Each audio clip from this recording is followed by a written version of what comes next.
more pictures than we ever take in our life, and we don't print one of them. Yeah, yeah. But they believed, there's embedded assumptions, they believed that people will always take pictures and they'll always print them. Well, guess what? They hired over 65,000 people in Rochester. Today, they hire less than 1,000. So this disruption can create significant problems. And the last thing that I would say that's really important, I think, really revolves around the shifting expectations and the preferences of your stakeholders, whether they're customers, employees, regulators. So you as an organization are going through all these megatrends. Well, guess what? Your stakeholders are going through these changes at the same time, and their expectations are changing. And just think about how spoiled we are. What happens if your phone doesn't respond in 2 seconds? It's like, this thing is broken, right? You remember we had to plug the thing in and you got that when you tried to go on the internet 10 years ago? And so our expectations are changing. I was working with a financial institution, and I said, well, can I just sign the documents virtually? They said, no, we don't have that feature. I'm like, where's your horse and buggy? Like, what are we doing here? Right? And so what I'm saying is that people's expectations are just shifting very, very quickly. And so if you as an organization are not paying attention to what that means, even if you're a church and you've had virtual services, will people show back up in time? Or will they say, this is just too convenient? And so my point is that you need to really be thinking about, how's your operating model going to be impacted? Do you have the agility in your organization to manage this, right? And then what's happening to my stakeholders? I think those are really important things. That's how that's impacting businesses. So it's a matter of pivot or perish, right? I don't want to be dramatic, but I really do think that. I really, really believe that is going to be the case. So how do you get a company, a Kodak, that's set in its ways, that has a successful business model for the moment, to think about a more adaptable, reactive business model? Right. So I think there are a couple of things, and so I want to just leave everybody with just a couple of takeaways that I would say. First and foremost, these megatrends are not going to impact everybody the same way. There will be a certain level of discretion between the kind of organization you have, what sector you're operating in, but you will be impacted by a subset of these megatrends. Everyone. I think most of us will be impacted by all of them, but they'll impact you differently. So I think as an organization, I would encourage you to do 3 what I think are absolutely important things. Before I get to the 3, I think if you're an executive in an organization, if you're not using your strategic planning process or your normal management processes to have a conversation about megatrends, I think that is at your peril. So literally having an off-site meeting or using part of your strategic plan to say, what are all the things that are happening? What are these megatrends, and how are they going to be impacting us? I think you must embed that in your ways of doing business. Assuming you do that, there are 3 things I think you have to do. The first thing I think you have to do is you have to ask the question, what are the opportunities? The good news is that all of these megatrends are going to create significant opportunities. Right. And one of the things that we have to think about is that in an environment like this is where there are going to be big problems, and there are going to be a lot of stakeholders who are willing to spend a lot of money to solve them. And so you got to be looking for the opportunity, the white space. Where could we grow? Where could we make great things happen? So I think that's the first thing. So look at the megatrends and ask, where is the silver lining? Where is the opportunity? Where's the white space? Whether you're government, university, business, doesn't matter. The second thing I think you got to ask yourself is, what are the risks? And you need to ask that question for real. So what happens if there is another pandemic? And by the way, there will be another pandemic. And by the way, it will be worse. It will be worse. So what happens if your top 10 executives are all stricken by a pandemic? How will your organization run? Right? What happens if your supply chain gets totally shut down? So you got to constantly asking, how do we manage the risk? Do we have the organization agility to pivot? If you think about the automotive manufacturers during COVID, they shifted their production to make ventilators. Okay, that is the kind of thing you got to be prepared to do at a moment's notice. And then finally, you have to continually scan and ask, how are my stakeholder preferences and their expectations changing? Mark, at EY, we hire we have over 70,000 people here in the Americas. The average age of 70% of our people are under the age of 28 years old. Okay? 20 years ago, if something happened in society, we didn't have to respond to it. That's not our job. Our job is to serve clients. Today, these 28-year-olds and youngers, they expect us to have a position. They expect us to say something. They want to know what we stand for. And so the expectations are changing. Your customers have different expectations. And so if you're not constantly scanning that horizon to understand how that's changing, you're going to be in your back foot. And that will not be a pleasant experience. For big corporations, should they have a person in place in the C-suite who's specifically charged with catalyzing these conversations, a contingency officer, somebody who's literally in place to ask these questions? I say no. This has got to be a core competency. This is not about a department. This is not about one person. Every person in the organization has got to be thinking about, where is the opportunity? Where can we grow? Where can we change the experience of our teams? And everybody has to be thinking about, what are the risks and how would I pivot? And so what I love is that when things like this happen, a lot of organizations do exactly what you just said. We're going to make Mary in charge of disruption. That's not how it operates. You need the entire organization to be sensitized to this. And once again, the world is just changing. So one example, I was talking to a client. The client wants to own the end-to-end experience of their customer. So from the time they meet a customer to the end, and they want to do it by themselves. And I just said to the CEO, and she did not like my feedback. One of the things that I'm known about the firm is I give very direct feedback. And I said to her, your strategy is going to fail. The world is too complicated to do it alone. Whether you like it or not, we are inextricably connected. Even if you think you're a small business, you're a small organization, I'm in the U.S. in a small town, this stuff doesn't impact me. Somebody in your supply chain is buying something from somebody in China or India or something. So you are inextricably, and by the way, how well did we do containing this COVID virus in any one place? It hit the entire world. Right. So whether we like it or not, we are inextricably linked. And so these mega trends are so powerful. They are so forceful. Nobody can go at it alone. Nobody can go at it alone. And so you're going to have to build an ecosystem. So I was telling this president, if you want to go end to end with your customers, you're going to have an ecosystem. You're going to have technology partners. You can't build all the technology that's required. You've got to have ecosystem partners. So the world is just changing. And so, Mark, I would say, no, this is too big. These forces are real.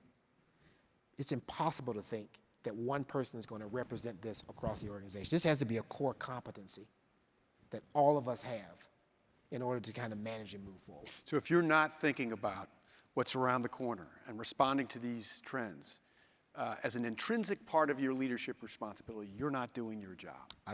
Once again, I believe that this is one of the most important core competencies for executives. Sam, of the mega trends that you enumerated, is there one you think is bigger and more significant than the others? I'll be honest with you, Mark. All four of them, when I think about them, tremendous optimism, tremendous fear. This is two sides of a coin. If we do it right, the innovation and the breakthroughs that we will experience, we can't even comprehend what this world will be like in just 10 years. We won't even be able to comprehend it.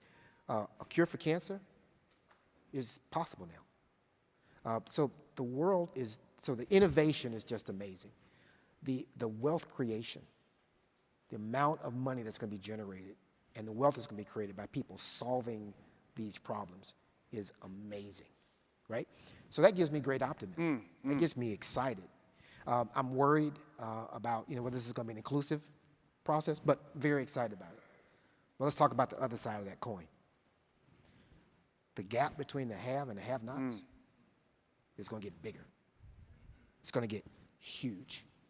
And if we don't get underserved communities more exposure to technology, more exposure to STEM, research, that they're going to get left behind. And once again, that gap will be so big. How do you close that gap? And COVID laid bare the challenges in our communities around the world. So I'm really concerned about those gaps. That scares me. So you're going to have 10 billion people vying for scarce resources. So the room for disruption and dislocation is significant, and the strain that we're going to put on our planet. So when you combine the gap getting bigger and stress in the system, the thing that scares me the most is social unrest. That all of a sudden you have people who are prepared to do things that are unimaginable to gain equity, to get the scarce resources that they need, the global conflict that can come from this. And so I would say, while I'm optimistic and I'm excited about what this could offer, to be honest with you, it also scares me when I think about the downside. And this is why having an inclusive environment, this is why working together, this is why diplomacy, these things are so important, because we're going to have to work together as a global community to manage the upside of these megatrends and to mitigate the risk for the downside. So we've got about a minute left, Yes. Sam. I would be remiss if I didn't ask you to look, balancing your hope and fear in all this, and looking at how industry has responded to this point. Are you more hopeful or are you more fearful? I believe in the human spirit. I believe in humans. And so I'm more hopeful. We are with Operation Hope today. I am more hopeful. And I believe that, as we saw in COVID, when things get bad, I think the best come out of humans and people around the world. And so I am very hopeful that we will be able to rise above this. But this will take a different level of coordination. This will take a different level of working together to be able to manage the upside and the downside of these megatrends. Well, Sam, thank you very much for identifying these trends. This has been a great session. Thank you so much. Appreciate it. Thank you. That was a pleasure. Thank you all.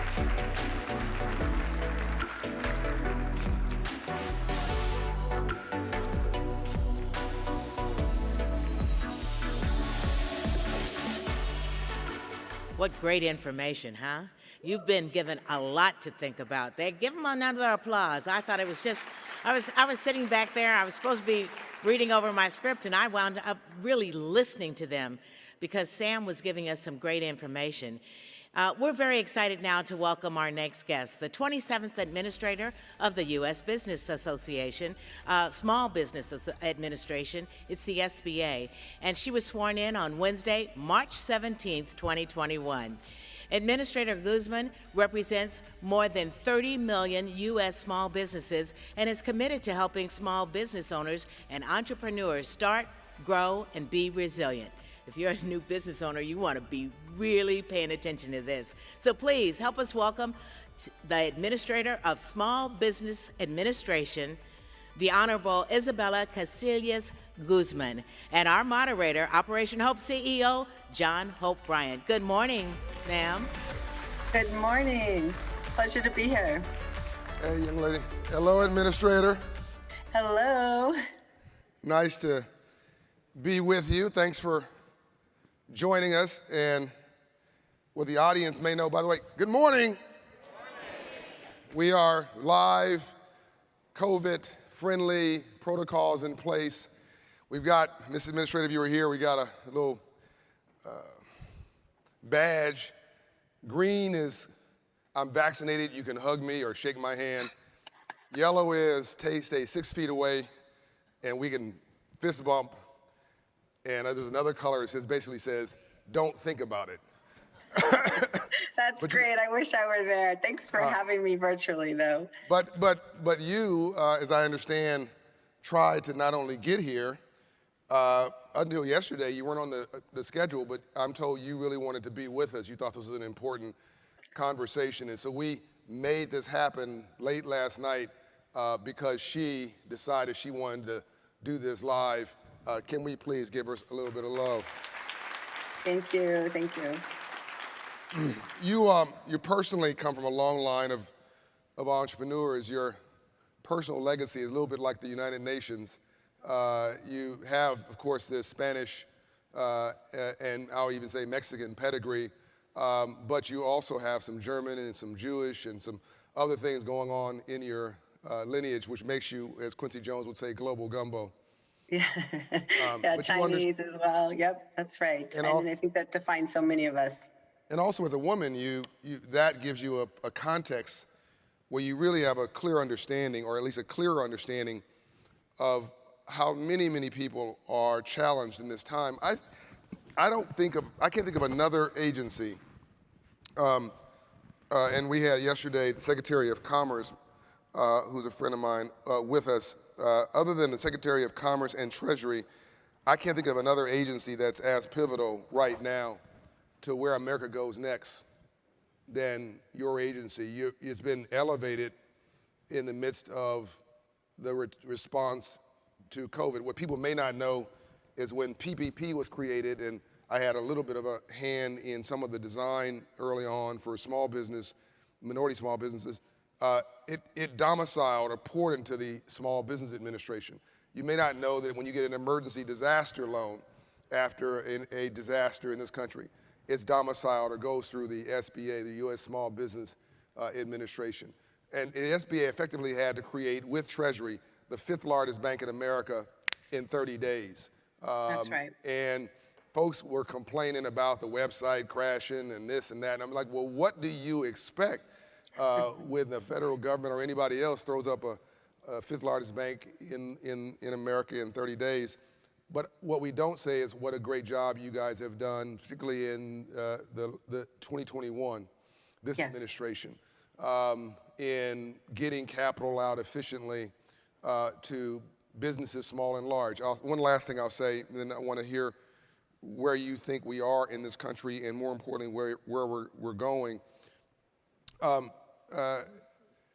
The SBA's reputation is not well understood. At some point in our arc and development, as I recall, a majority of the Fortune 500 in this country actually came from the U.S. Small Business Administration, giving them assistance and support. A little known fact, you've almost been like a venture capitalist for American free enterprise. Can you talk a little bit about not only your own personal background, which I think is fascinating, but if you can combine that with the background of the SBA, the stuff that makes this agency something other than just a place where you get loans from a website, which is what people tend to like. Oh, that's the government place. You get a loan or a loan guarantee, which is so much more than that. And I've got a little bit of history with your agency, but I'll come back to that. Madam. That's great. No, I really appreciate that, and I appreciate your remarks to kick this off, because the SBA has transformed during COVID. I mean, I think, like me, what's why I was attracted back to the SBA. I served during the Obama-Biden administration as well as deputy chief of staff, and it's that there's so many mission-driven individuals here, many of them with interesting entrepreneurial backgrounds like mine. My grandmother was an entrepreneur, started a janitorial service firm that did large contracts. As well, my father started a chain of veterinary hospitals when I was 1. He bought his first one, and so it's really formative for me, that experience of really knowing all the challenges small businesses go through. In my career, I've started businesses as well as advised a lot of founders in everything from banking to light manufacturing. So we bring all that experience, that passion for what the impact small businesses have in their communities, on their main streets and business centers, solving global problems. Many of them are innovators. And we bring all that to us at the SBA because we're all about trying to help businesses start and grow and be resilient. And so it was really appropriate that the SBA stepped in to support with its incredible private partnerships that on its lending side, to be able to help as many small businesses impacted during COVID. And that it's really inspiration from all those stories that carry through our work. And, I think that believing that entrepreneurship is a powerful pathway to building generational wealth and to really helping communities succeed and prosper. And coming now to the table with the Biden-Harris administration, the reason why I returned as well is that I'm all in on the equity Yes. piece and making sure we solve for some of these market inefficiencies where we underinvest in the communities, the very communities that are most entrepreneurial, right? Our women of color in particular, but people of color broadly and women are just starting businesses at such high rate. Yet those are the very people that have not been able to thrive as well. And so that's what, drives us at the SBA. And we have, access to capital, access to markets, and access to networks across our portfolio and programs to really support businesses, because I think we all believe, and what I tell my team all the time, our small businesses are giants in our economy. They do create 2/3 of net new jobs and That's employ right. half the private workforce. And so we need to focus on leveraging all our portfolio to strengthen the ecosystems that support them so we can build back better. So, little bit of personal context of why what you just said resonates so much to me, and I understand you also were a founder yourself. My great-grandfather was a slave. My grandfather, born in 1871, R.B. Smith, was probably a slave, even though the Civil War ended in 1865, because there was no Twitter or Instagram or something to send the message out to folks that this was all over. And people were probably not in that great of a hurry to let people know it was over either.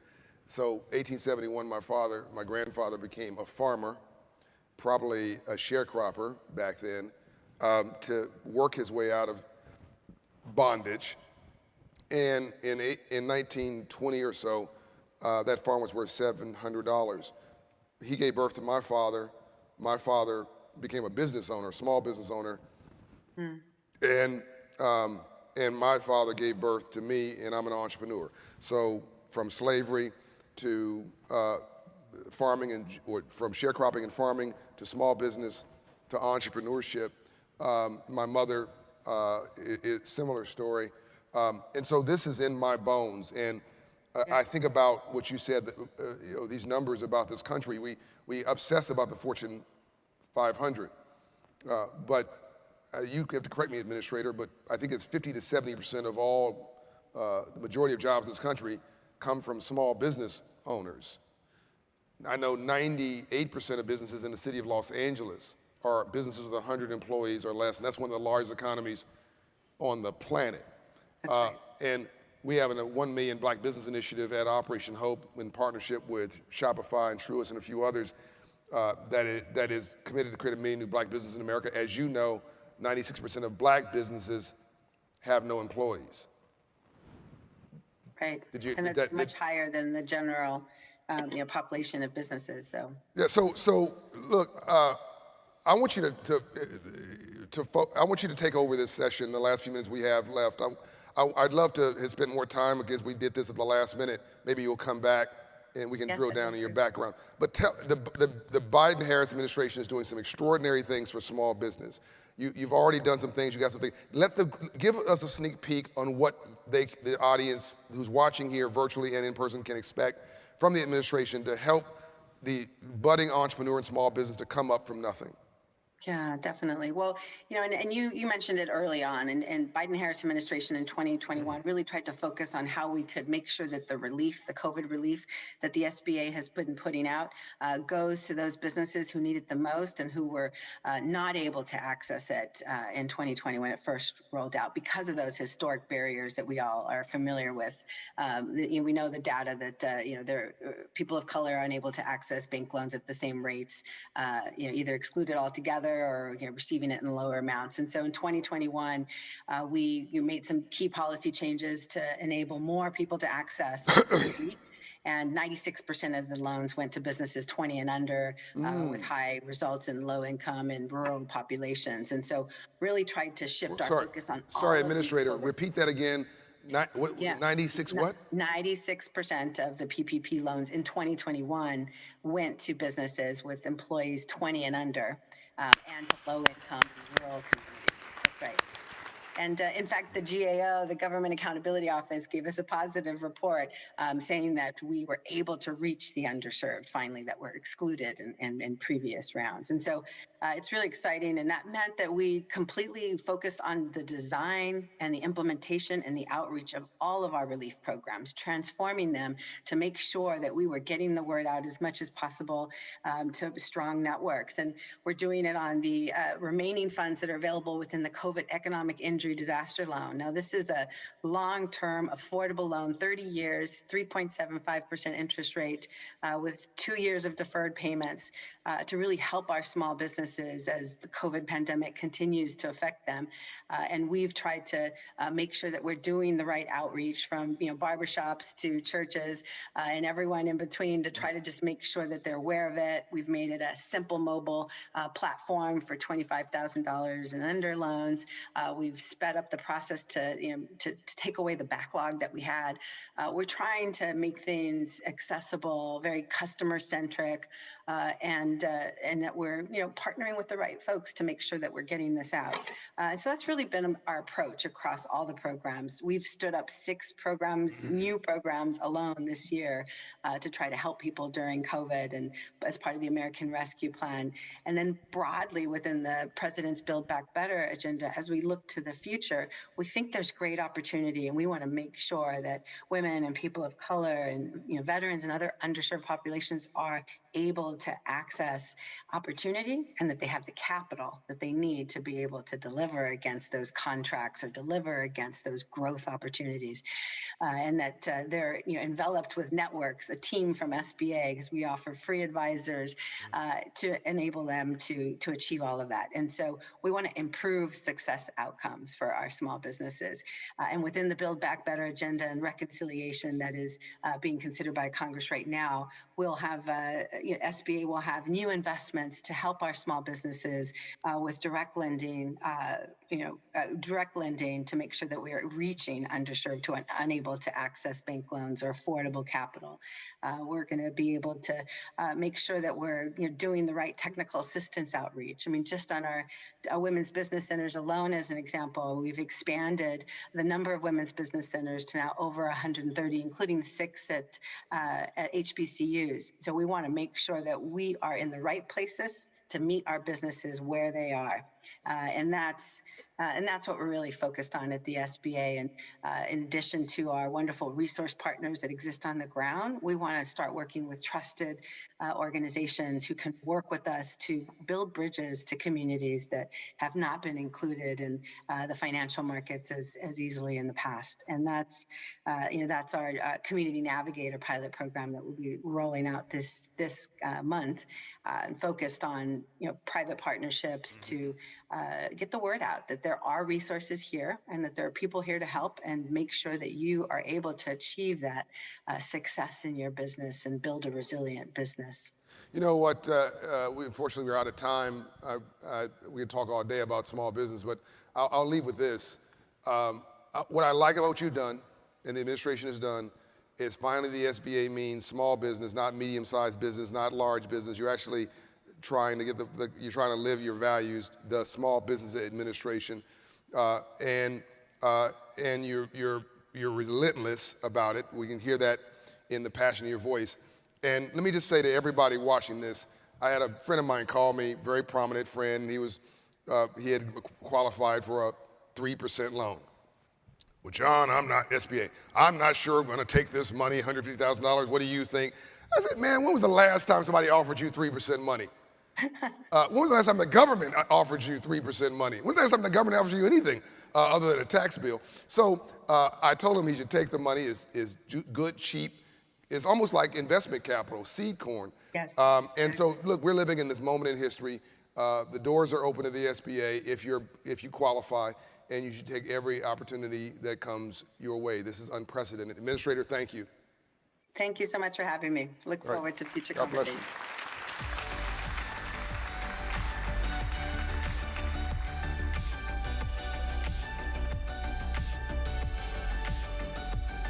I usually get a hug and kiss back there. But anyway, thank you, administrators. Was that interesting? Are you a small business out there? Raise your hands. All right, you know where to go to get some more money.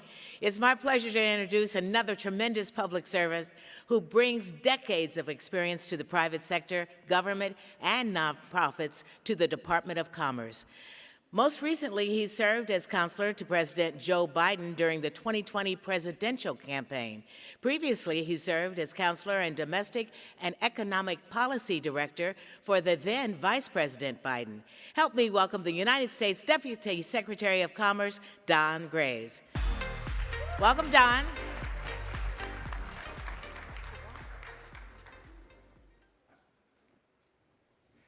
Hello, everyone. It's great to be here with you at the 2021 Hope Global Forum. Thank you, Maggie, for that kind introduction, and thanks to my good friend John for once again pulling together a tremendous gathering of some of the world's most impactful and thoughtful leaders to discuss the ways that we can build an economy that leaves no one behind. Yesterday, you heard the Secretary speak about our administration's Build Back Better agenda as it relates to equity in the care economy and our workforce. As we recover from the pandemic, leading with equity across our economy, an economy where no one is left behind, is more important than ever. It means closing the racial wealth gap, dismantling federal program barriers, building strategic partnerships with community organizations, and investing in underserved communities.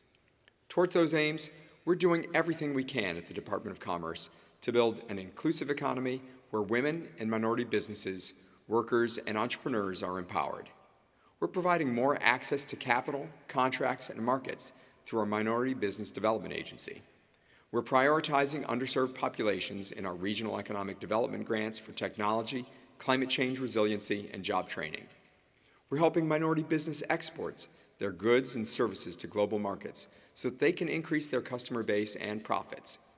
We're closing the digital divide by expanding broadband and high-speed internet for every American, so that minority businesses can compete in the 21st century economy. And we're supporting the President's goal of growing our federal contracting with small disadvantaged businesses by 50% in the next 5 years. We expect the contracting to generate an additional $100 billion for small disadvantaged businesses, and that's just a start. We believe advancing an inclusive economy applies within the government and the Department of Commerce. Last month, we launched the Diversity, Equity, Inclusion, and Accessibility Council to make sure equity permeates every aspect of our internal culture, as well as our grant programs for American communities and businesses. It's time to make these long overdue investments in our organizations and in our communities, because our economy can't fully recover until everyone can fully participate. We're making progress, but we still have more work to do, and we know the government can't solve these problems alone. We need partners like Operation Hope and all of you to get the job done. So thank you for all the tremendous work you're doing, and please stay in touch with us at the Department of Commerce so that together we can meet the demands of this moment and expand economic opportunity for all Americans. Thank you, Deputy Secretary. Next, it is our great honor to welcome the Chief Executive Officer of the #1 company in the Fortune 500 and the largest employer in the country, Walmart CEO, Doug McMillon. And of course, John Hope Bryant. Where's he at? Doug! What's up, John? Hey, man. See, you got your rocking your Walmart gear. Yep. How's it going so far? We got to send you an Operation Hope jacket to put on. In fact, Deal.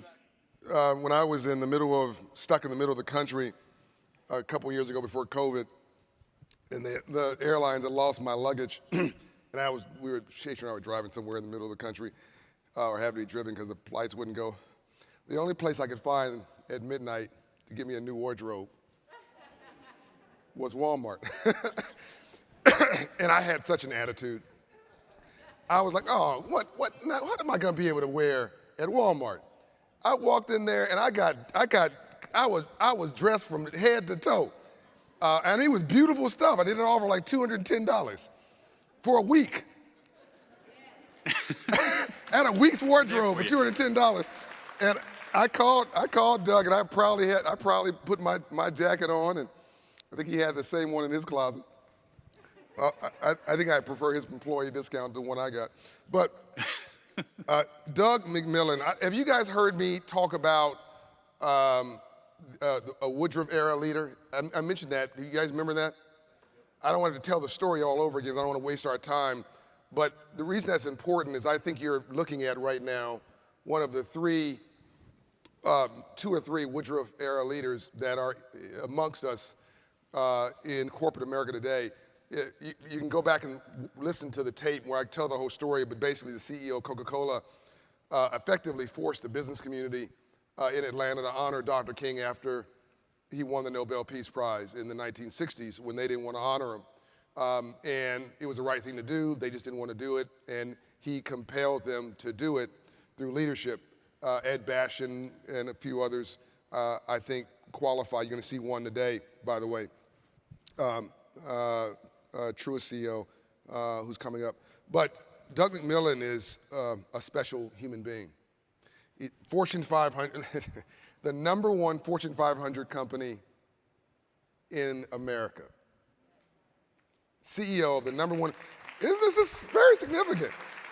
And he came up from nothing, literally. Like he was, what was your job, Doug, originally at Walmart? My first job was unloading trailers at a warehouse trying to earn some money for school. And how long ago was that? 100 years ago. And then Doug married well. His wife is nicer than him, and he's pretty nice.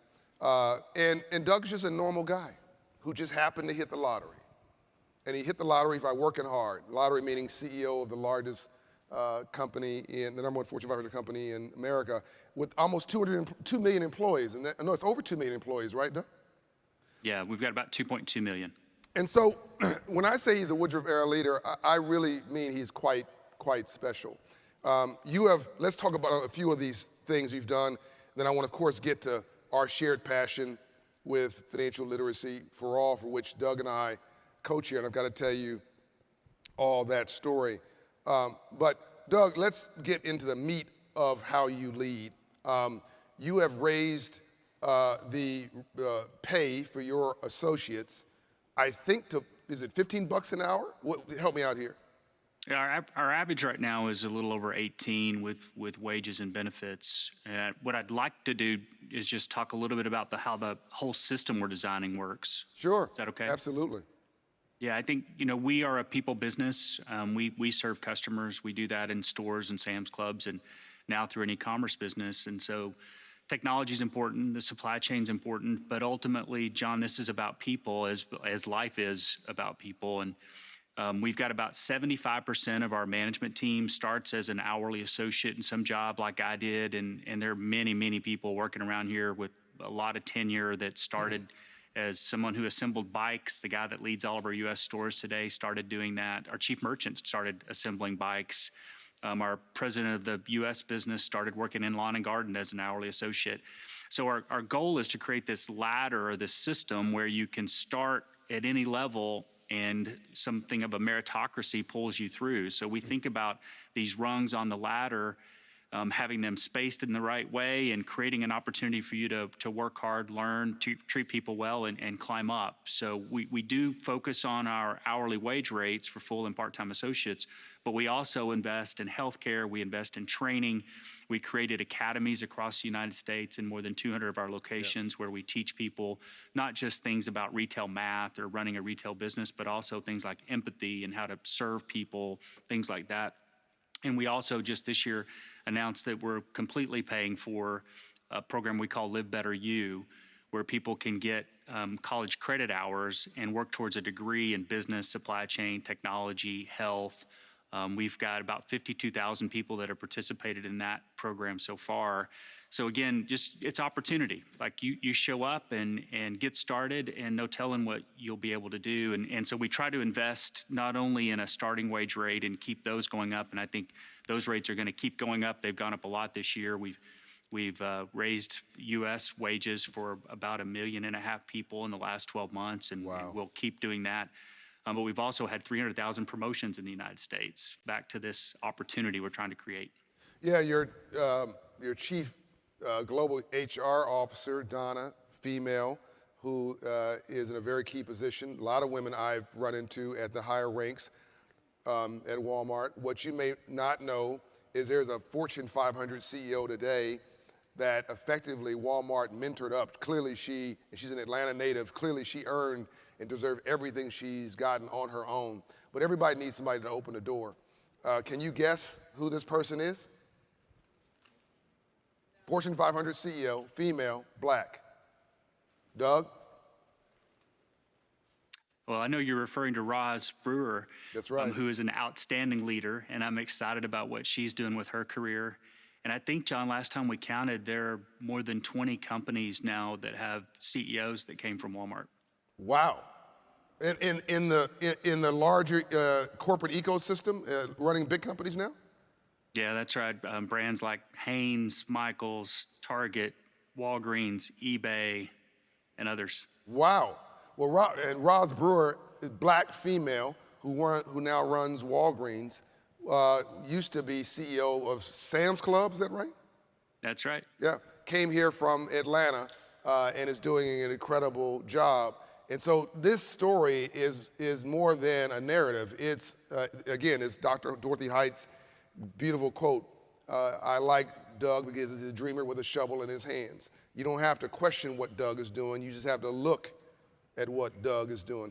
Let's talk a little bit about, Doug, about how you led, how your group led during the pandemic, during what I call the social justice reckoning for Black America. And let me say this, Doug called me one day and said, John, this is during, right after George Floyd's murder, and he said, I'm doing some diversity and inclusion training. Actually, I think it was racial sensitivity training for some of my leaders. Would you join in? And I was heading out of town, and you don't want to say no to Doug McMillon, but I was like, Doug, I'm black. I think I understand the issue. And Doug was like, well, no, just do me a favor and participate for a couple hours, and maybe you can teach me about what I might have missed. I should have known I was being suckered. So I signed up, and I figured I'd be on for a couple hours. It was a 2-day deal, and I stayed on the whole 2 days. I learned so much of what I thought I knew. Again, God gives you 2 ears and 1 mouth, so you listen twice as much as you talk. And what came out of that was that most ignorance is not malicious, it's not intentional. It's just people don't know what they don't know. It's what you don't know that you don't know that's killing you, but you think you know. And it's important for us to listen to each other, to learn from each other, and then to lean into each other. But the fact that Doug McMillon took 2 days out of his schedule as CEO, and he did this 3 or 4 different times with different groups, and nobody knows it unless I just told you, talking about racial reconciliation and understanding the plight of black. I sent him a note one day trying to explain 400 years of oppression, of black oppression to someone. And this person didn't want to hear it. Doug, what do I do in this situation? And Doug sent me an entire litany of history of Black America. And I actually think you probably qualify as an honorary black man, Doug McMillon. I don't think so. So what did 2020 mean to you in your bones, and how did that translate into how you lead? Yeah, this period of time, John, that we're all in is pretty awful in many ways, and of course it's not over yet. At the same time, it's been inspirational to see how people have stepped up, and I know you're seeing the same thing.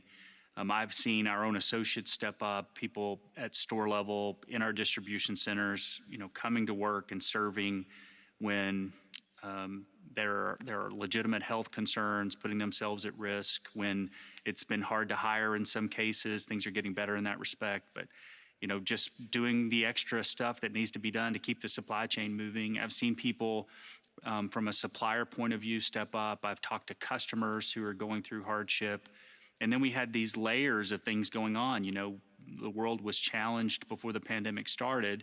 Then you layer on a health crisis. Then you layer on this focus on racial equity that should have been there all along, but was sparked by a number of people that lost their lives, including George Floyd. And it gives you an opportunity. It gives you an opportunity to make a bigger difference. The situation's more flexible, more pliable than it was before because there's more of an open to listen. So what's happened here, and we've tried to extend this to our supplier base and our partners, is that we spend a lot of time listening and learning and then figuring out how to take some action. That's the one thing about Walmart's culture. You have to be careful what you say because people will do stuff. Like they make things happen. It's an execution-oriented company. Right. And in the case of racial equity, as you know, we doubled down on the things we were doing inside the company, more transparency, pay equity, promotions, all that kind of work to try and improve our situation. We employ something like 320,000 Black or African American people in the United States, so about 20% of our U.S. base, but only about 9% of our officers are Black or African American. So what's wrong with the system that's not creating equity, and how do you change that system? But we also, in addition to that, are trying to figure out a way to put all of our core business to work to create more equitable outcomes. Where do we send our purchase orders? Where do we put our money at night? What are we doing as it relates to healthcare and communities to strengthen communities and help improve the social determinants of health so that people in communities are stronger? And then lastly, we set up a Center for Racial Equity and funded it with $100 million to make strategic investments. You did what? Back to this whole thing's got to be connected, right? It's about people ultimately. You did what? You put up $100 million for what? It's called a Center for Racial Equity, and it's charitable giving aimed at programs that are working. And what we're trying to do is, again, take the core business and put it to work. And when we find something, like we've got a lot of work going on in urban Chicago right now that seems to be making a difference, then we make an investment through that center. That's beautiful.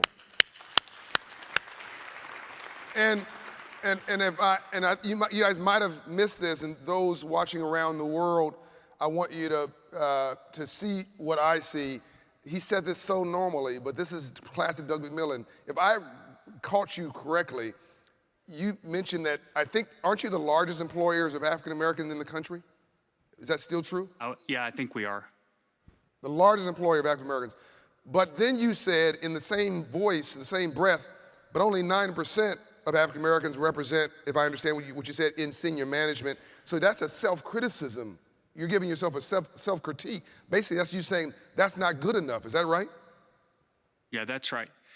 So that number, 20% of the base, but only 9% of the officers. So we have something like 500 officers of the company. Only 9% of those are Black or African American. Well, why? We've got a pool to pull from of 320,000 people. And you and I both know there are incredibly talented people in that group. What are we not doing or doing that prevents those folks from coming all the way through leadership?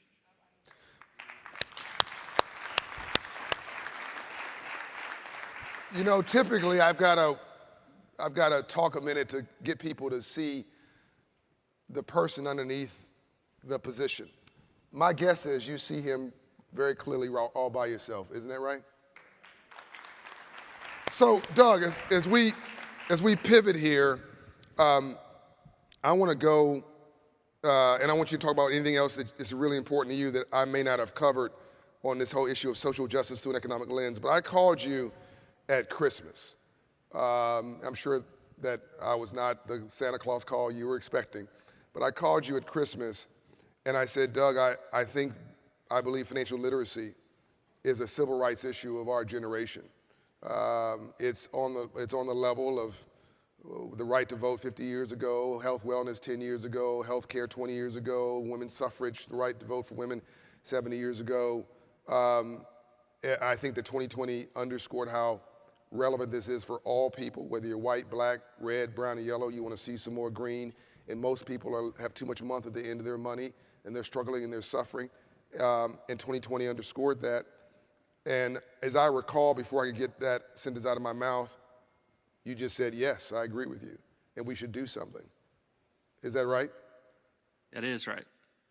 And and then you start, and I said, well, I think we should create a coalition of the willing, a movement in the suites, not just a campaign that is reflective of protests in the streets. We need to partner in the business suites. And I said, will you help me? And not only did you say you help me, you then said, can I call your friend Bob? What I didn't know was his friend Bob was the CEO of Disney. So while I'm talking to him, he's texting the CEO of Disney saying, hey, can we talk? So he then hangs up for me, he calls the CEO of Disney, and Disney CEO, yeah, this is really great. We could do some content around that. He calls me back, and he says, well, who else should we get? And I said, well, I just called him with an idea. I don't know. I'm just waking up from Christmas. And so he says, well, we need some content. Well, how about Khan Academy? I didn't even know he knew what Khan Academy was. So he then calls, I called Sal Khan through Tony Ressler. I also called Tony Ressler, get him grouped in. He called the CEO of Bank of America, Bay of A was funding Khan Academy, got them in. Then I think he called Roz Brewer, thank God, we needed her. And you basically called everybody. It was a team effort, and you and I know that, there are a lot of leaders, a lot of people that get the foundational issue that you raised, and that is that if people don't understand money and they don't understand how to build wealth, it doesn't matter in some cases how much money they're making. I think it's particularly important if you're not making much that you understand what debt can do, you understand compounding interest, you understand what a little bit of savings early in life can mean, things like that. Because if you have that, you got a shot. Right. There's hope. You can be better off, your family can be better off. And I don't think it's an accident at all, of course, that Dr. King's work included work on poverty. And we serve all kinds of customers in the United States. We serve people with money, we serve people without much money, right. And we want to help them. And this is just one more way for us, not only with our customers, but with our associates too, to try and help strengthen communities and strengthen the country. So I was grateful that we had that conversation. I'm really excited to be part of it. And we have, so Financial Literacy for All has 5 objectives. You can go to fl4a.org, the website, to see who the members are. We've gotten 35 members of the Fortune 200, along with the NBA commissioner and the NFL commissioner in the last 4 months. And I'll tell you in a minute what our ultimate objective, no, I'll tell you right now. Last time Doug and I spoke 2 times ago, we said this thing has real momentum, it's gotten real traction, we should do more. And so I was thinking about, well, let's, I'm thinking another 100 members or so. And Doug said to me, can I say it, Doug? Sure. Doug says to me, this is really important for the nation. We shouldn't wait, and we should not think small. We should think big. This is him now, we should target to get 80% of the Fortune 500 to be members of Financial Literacy for All by March of 2022. That's the kind of leadership. That's the kind of leadership we need in this country, are people who are bold and audacious and caring for others, not just for themselves. The final question, Doug, to you as we close, why do you care so much?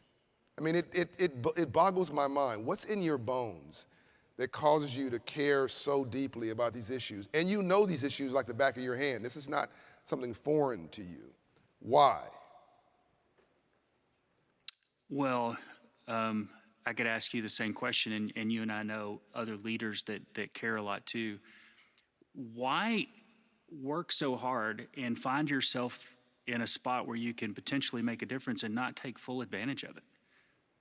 I happen to be a Christian, and I have a set of values, but even if I wasn't, just using your head, you're in a spot to potentially help a lot of people. Why not maximize that? And I don't ever want to look back on this part of my life and not have taken full advantage of it. So I think as you and I have reached out, we found a lot of like-minded people, that coalition of the willing, John, that you were talking about. And there will be all kinds of things happen, and they're starting now to try and make a difference as it relates to serving people and helping with financial education and financial literacy, financial acumen, that will be done through companies, and it'll touch millions of people. And if we can be successful in getting the school systems and others to help us tackle this thing, we can make a huge difference in this country and enable a lot of other good to be unlocked. And I appreciate your partnership, and I'm really enjoying our relationship as we try to figure this out.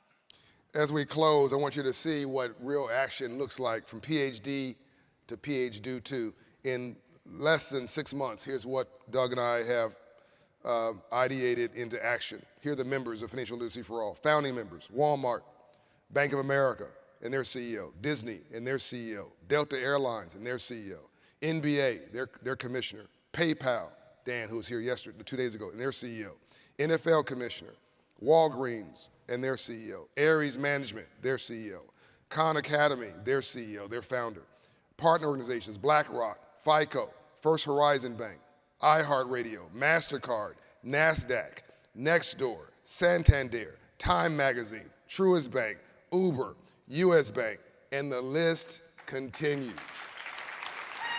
Doug McMillan, I love you, man. Let's go change the world together. Thank you, Doug.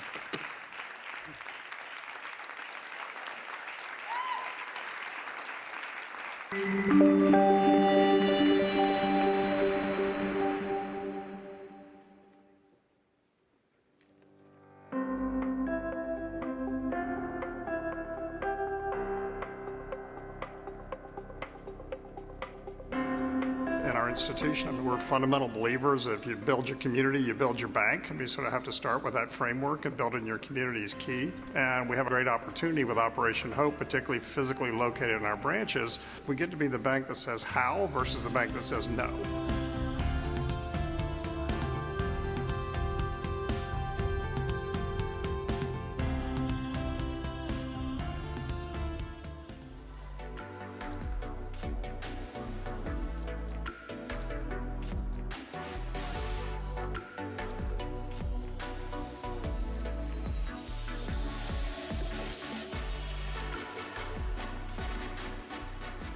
We're very excited to have our next guest join us in person. Please welcome the CEO of Truist. You heard a little bit about it yesterday, but a lot more now. Mr. Bill Rogers, along with John Hope Bryant, founder and CEO of Operation Hope.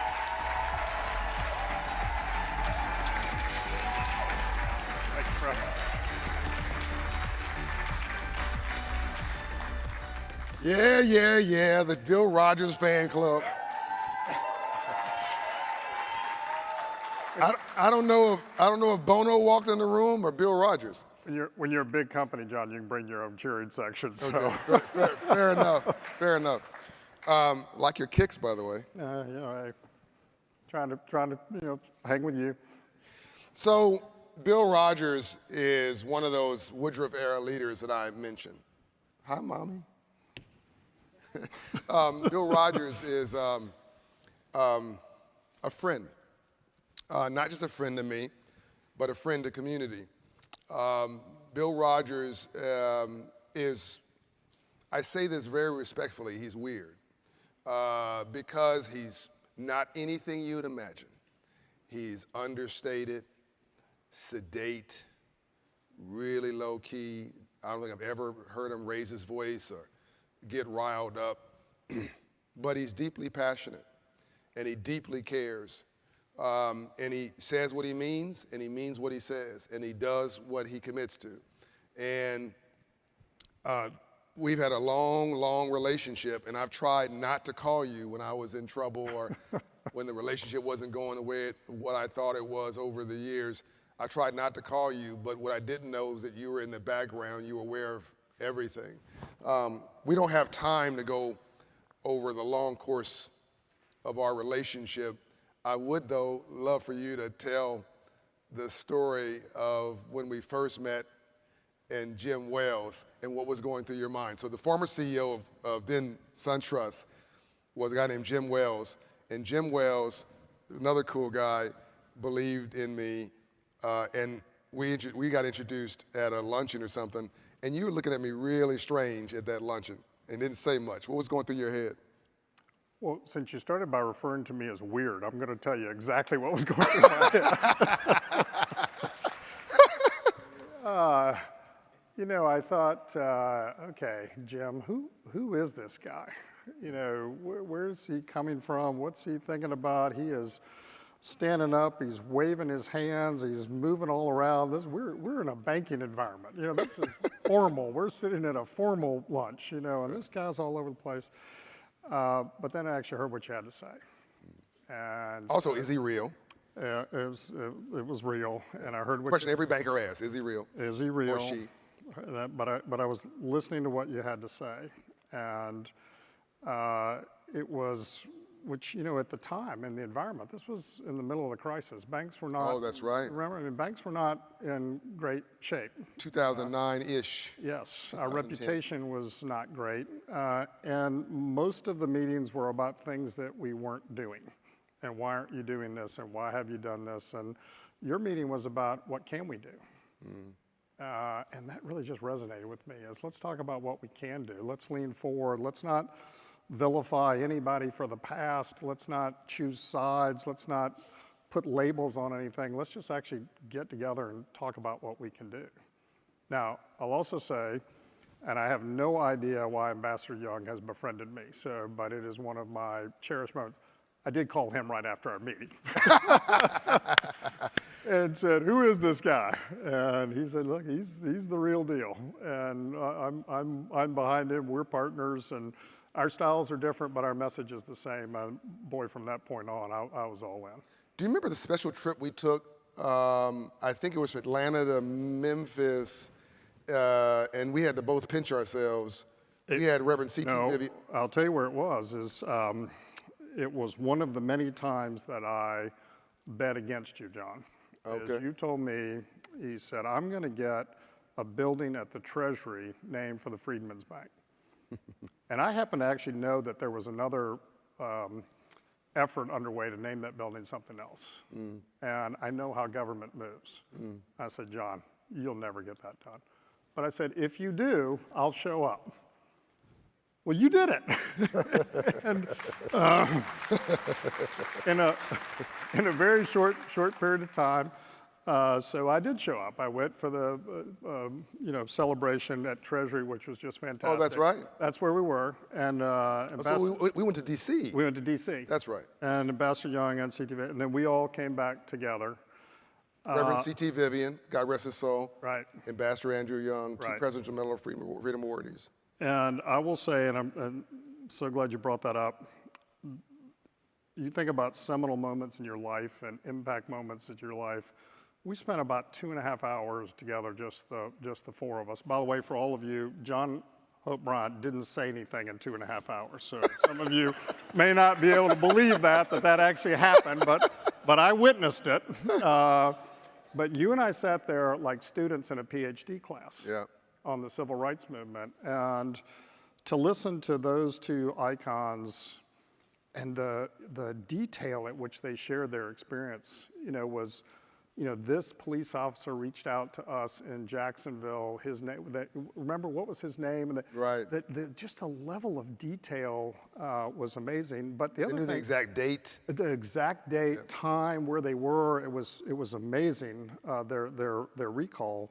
But also the discussion about, what the next phase of the civil rights movement was, which was the civil rights movement. And Ambassador Young and C.T. Vivian went into some detail about what the next phase was going to look like. And the fact that I think we're all in that now, I walked away from there feeling an incredible sense of responsibility to those two incredible gentlemen. And is there something obvious in your background that, again, I'm always fascinated with why people care so much. And I want to pivot to our work here in a second. But is there something? I know you have a very cool wife. I know your dad, your granddad was a pharmacist, I think, here, and a small business owner. Yeah. But none of this none of this connects with the Black or underserved experience per se. Is there a reason? Well, my grandfather was a pharmacist, but he died when my father was 10 years old, unexpectedly, on a business trip to New York. And just listening through my father's experience, watching how their life changed. No buy-sell agreement with his partner at the pharmacy, no financial planning. So they went from being, upper middle class to they took boarders into their house. Wow. My father had to deliver the paper every morning. He worked all the time to help support his two sisters. And my grandmother, was an emergency room, nurse at the VA hospital.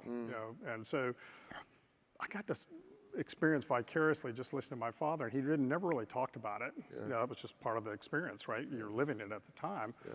To just see how life can change without planning like that, completely unexpectedly.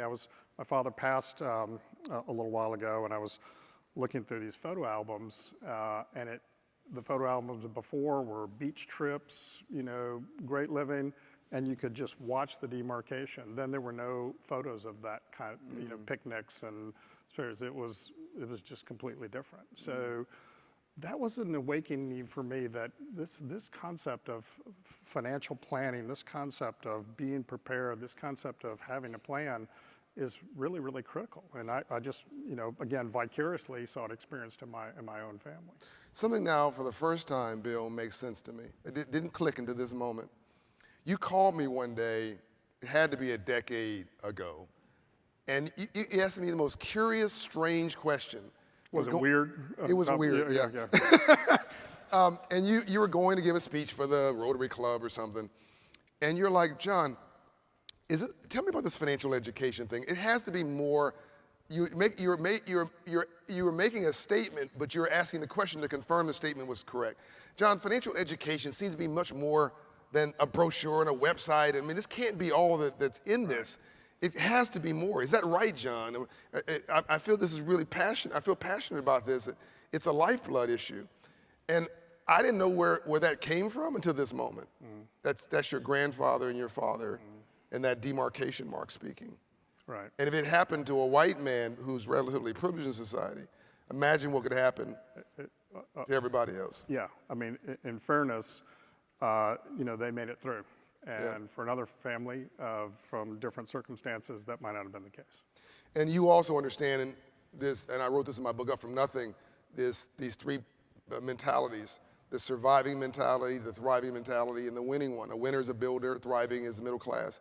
But most of America, unfortunately today, is the surviving mentality. Right. They're depressed, they're distressed, they're overwhelmed, of all races of people, and they're being preyed on, by the way, by not only financial predators, but with all due respect, I'll say respectfully, political predators and other people who are preying on their insecurities and their fears. And our conversations have always been just the opposite. We're trying to say, how do we lift people Has to be.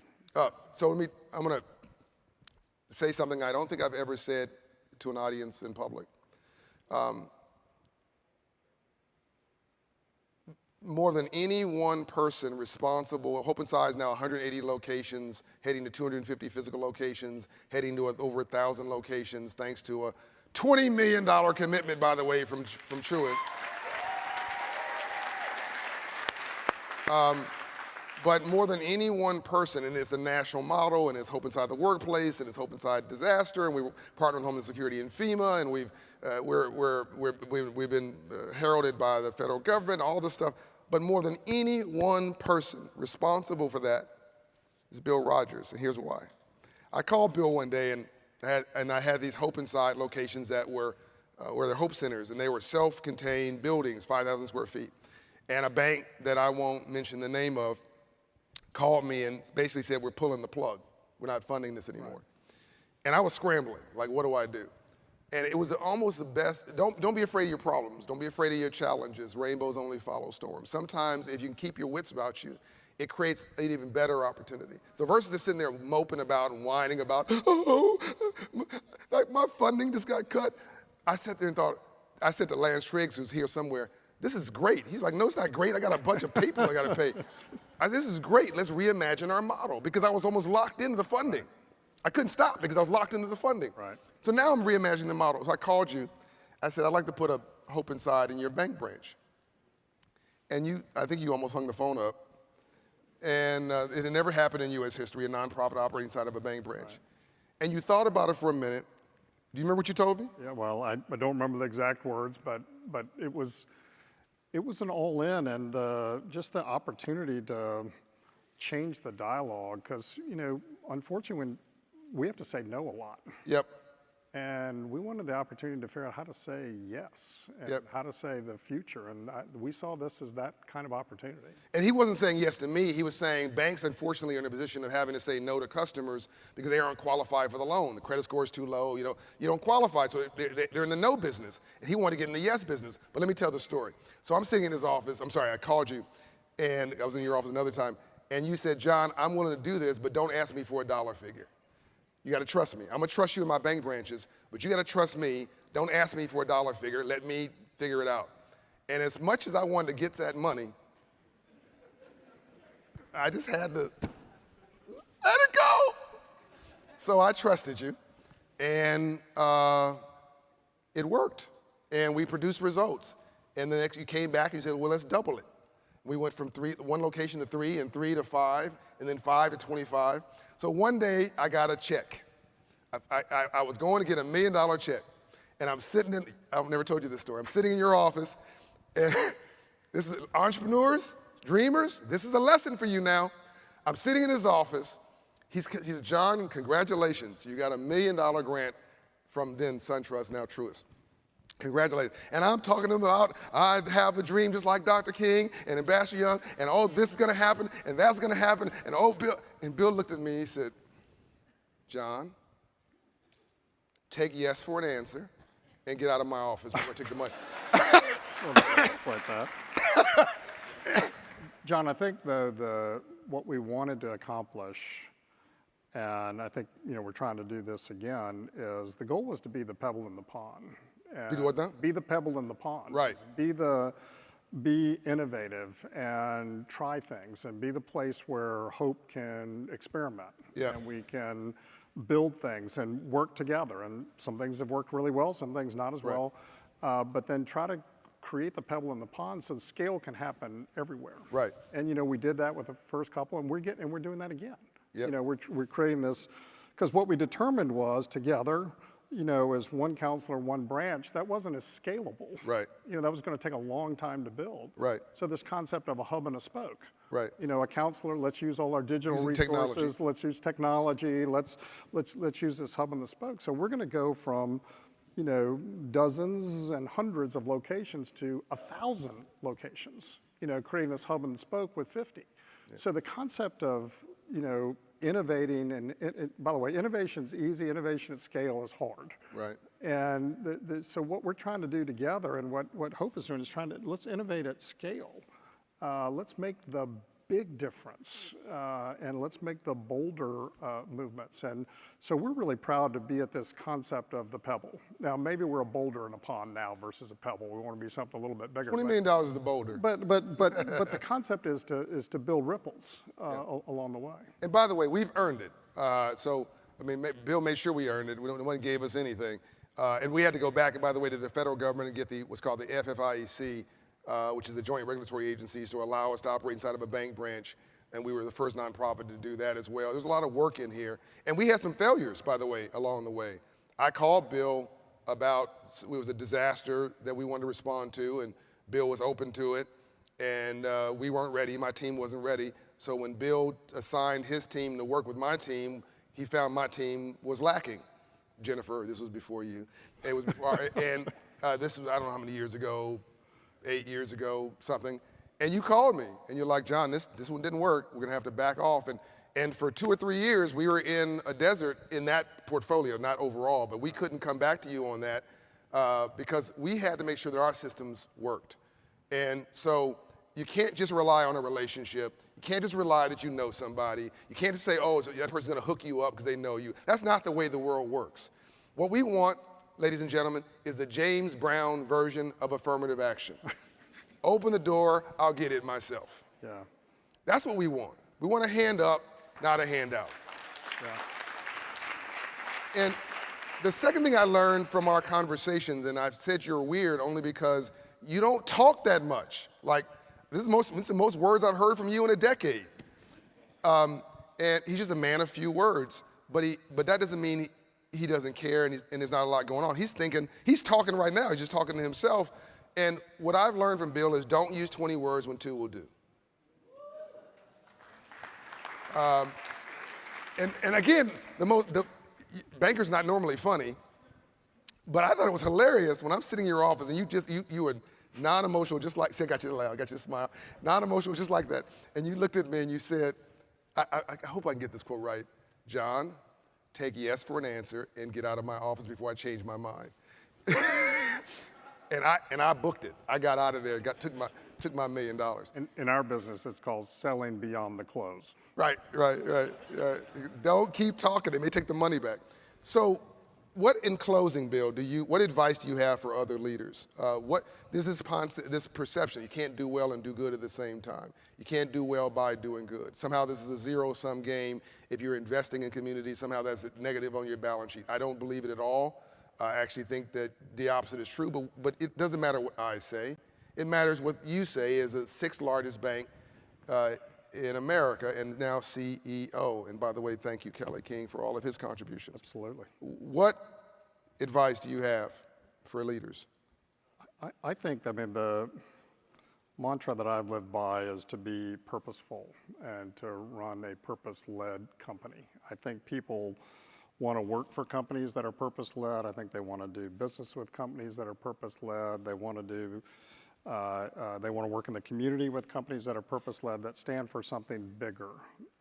And the real connection happens, and we talk about this with all of our teammates, is when your personal purpose connects with your company's purpose. That's when the flywheel happens. Yep. And sometimes it's a Venn diagram that are right on top of each other. My personal purpose and the company's purpose are right on top of each. Sometimes it's not exactly perfect, but I promise you'll find the connection. Our company's purpose is to inspire and build better lives and communities. My personal purpose is to take care of my corner. That fits right sort of on top of each other. So we talk to our teammates about explore your personal purpose. What are you here to do? What difference do you want to make? We all have a personal purpose. And if that connects and we make that connection with the work they do every day and the company's purpose, there's no stopping us. And that's, for leaders, I think that's the key, is make that connection to purpose, because people have to have a reason to do what they're doing. I just fundamentally believe that. We don't get up every day saying we want to make more loans or get more deposits. We want to inspire and build better lives and communities. That's what we get up. Which will bring the profits. 100%. Yeah. Build your community, build your bank, all those things. And I want to end, we're over time, but I hope you guys have enjoyed this. I want to end with my advice for strivers trying to come up. Don't sell or spend beyond your substance. Don't sell or spend or sell the dream beyond your substance. Folks who are real will be able to look you straight in the eye and see the game. I guarantee you. So I hear people all the time telling me things that I know they know aren't true. I know, they know, we both know it's a lie. Why are you telling me this? You had me at hello. I liked you. I thought you were cool. And then you lied to me to my face. Do you really think I'm now going to invest in you? Do you really think I'm now going to trust you? And then we wonder why we don't succeed. Bill doesn't mind you saying you screwed up yesterday. He saw your credit report. Just tell him the truth. I had a bankruptcy 7 years ago. I worked my way out of it. I had whatever the thing, I had a bankruptcy because I had a divorce. Half of America gets a divorce. It doesn't make you a problem. It just means that life happened to you. If you're just honest and you're forthright with even a banker, what they're seeing now is integrity. They're seeing truth and honesty, which counts when they're reviewing whether they want to loan you money. A saint is a sinner that got up.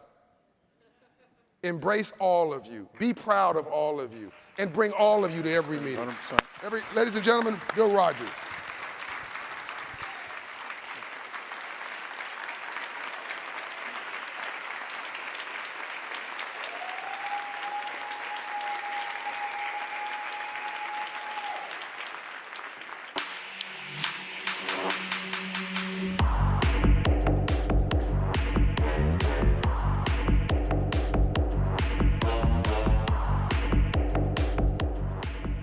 You don't have to know how to make a TikTok video, but you do have to be ready to take back your life. Visit operationhope.org. Our next guest is the former U.S. Secretary of Commerce under President Bill Clinton and Chief of Staff for President Obama. He is currently the Vice Chair of Public Affairs for Wells Fargo. Please welcome Bill Daley and John Hope Bryant. And here they come. Okay, so they're not here yet. But let me tell you something. What you just heard on that short video was, please become a part of Operation Hope. Don't just attend the Hope Global Forum and not become part of the organization, because it is very important. They're very forward-thinking, and they want to not just be the ripple, as Bill was just saying, but also make a change for everyone and help you gain economic empowerment, as you probably will never have a friend better than Operation Hope, because they want you to succeed and they want you to have the best that your life can offer. And I will also once again reiterate, please be registered to vote, get your vaccine. Actually, you wouldn't be in here if you didn't have your vaccine. But registering your vote is and then go and vote, is one of the most powerful tools you will ever have in your life. And plus, it makes you feel good too. A vote can change. Look at Georgia, prime example of what they could do. It wasn't just one person, it was many. And no matter how many recounts they do, it still came out solid. So Georgia, we thank you. That's my dad's home state from years ago. He was born in Dublin. I don't know if anybody has even heard of that now. But I will tell you, Herschel Walker is also from Dublin, Georgia. So it's changed the way that people realize, and we, in minority black audience here, really do have power. And it begins with us each as an individual. So hope you're enjoying today, and let me see if I need to keep talking.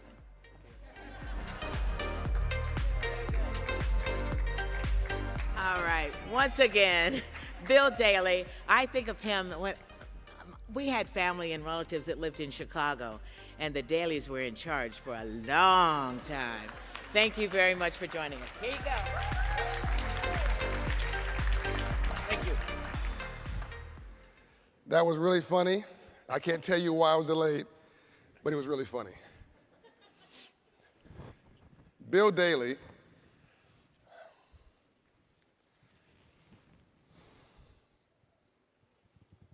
just might be one of the 10 most consequential people ever to grace this stage. He has no idea what I'm about to say, and he's slightly terrified of where I'm going. I am. That's honest. Thank you for trusting me. Bill Daley is vice chairman of Wells Fargo, which is one of the largest money center banks in the world. We'll get into that. They've had great moments. They've had interesting moments. They've had bad moments. They're beginning to have great moments again. That's the backstory for this conversation. Because you don't do business with companies or governments, you do business with people. It's about relationships. Who do you have a relationship with? And Bill, in this room, you were with Ambassador Young last night, we both were, that special moment.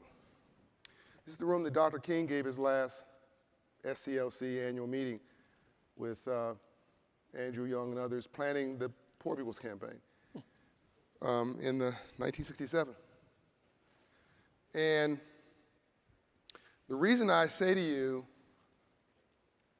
that Bill Daley is one of the most consequential people ever to grace the stage of Hope Global Forum is because of the life he's lived and his father.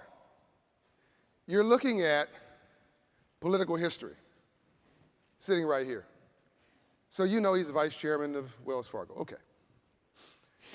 He was also chief of staff to the first black president in the history of the United States of America, President Barack Obama.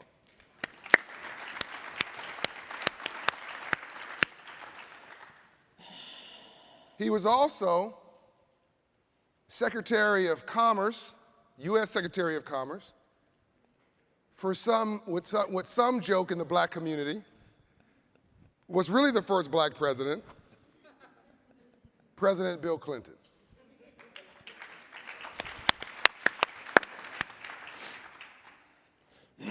His brother was mayor of Chicago.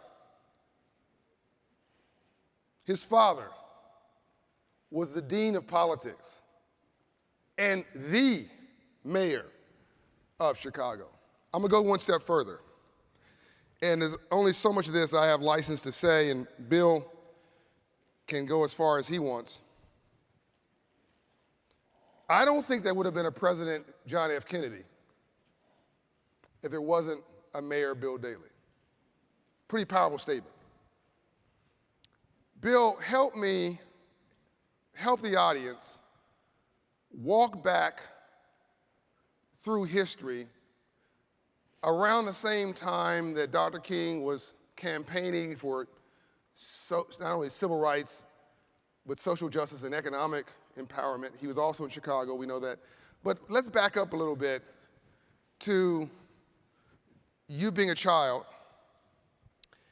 and seeing interesting phone calls come in for your father from a certain John F. Kennedy. Yeah, John, thank you for the opportunity to speak and to engage at this forum. We're proud as Wells Fargo to be part of this in trying to make America a better place and make our company a better place. Yep. I am fortunate, come from a big family. There were 7 of us. I was the youngest. By the time I think they came to me, it was like, okay, whatever you want. So I engaged a lot with my dad as a young kid, as we were all active in politics. Kennedy and my dad had a long relationship, friendship. Obviously, the opportunity as a Catholic, Irish Catholic American to see the first Catholic president was a big piece of the enthusiasm that my dad had for him. Yep. It was groundbreaking. And so he and my dad were close. So he would call the house, would answer the phone, talk to him. He was very personal, a great politician. And he was part of the change that was coming to America culturally, socially, racially, and that was coming to all of America. And my dad is mayor of a city that was very conscious of race and the difficulties and the opportunities. And politically, my dad, in addition to being mayor, was chairman of the Democratic Party, which some people thought was as powerful as being mayor, to be frank with you. When you put those together, it was pretty powerful. Old system, old days. But he saw in Kennedy a real generational shift and an opportunity to make America better. It was ended, obviously, rather dramatically. But we had chances to go to the White House the day after the inauguration. We were next to Harry Truman. We were the second guests there. And I told John a story. So I was 11 years old, and we're sitting in the cabinet room waiting for the president to come from the residence, down next to the Rose Garden. And then you fast forward, that was in 1961, January. And you fast forward to January of 2011, and my wife and I are sitting at the same exact table looking out, and there is President Obama coming for the residents over to greet us, to then announce me as his chief of staff. And I thought, what a change in America, and what an opportunity for me to be part of that history. So lots of other things politically and business-wise I've been fortunate to be in. But I have to say, your dinner last night, to listen to Ambassador Mayor Young, and I've had the opportunity to be around him a few times, and obviously he is as sharp as ever. But he is one of the most consequential people I have met in my life. And I've had a pleasure of meeting.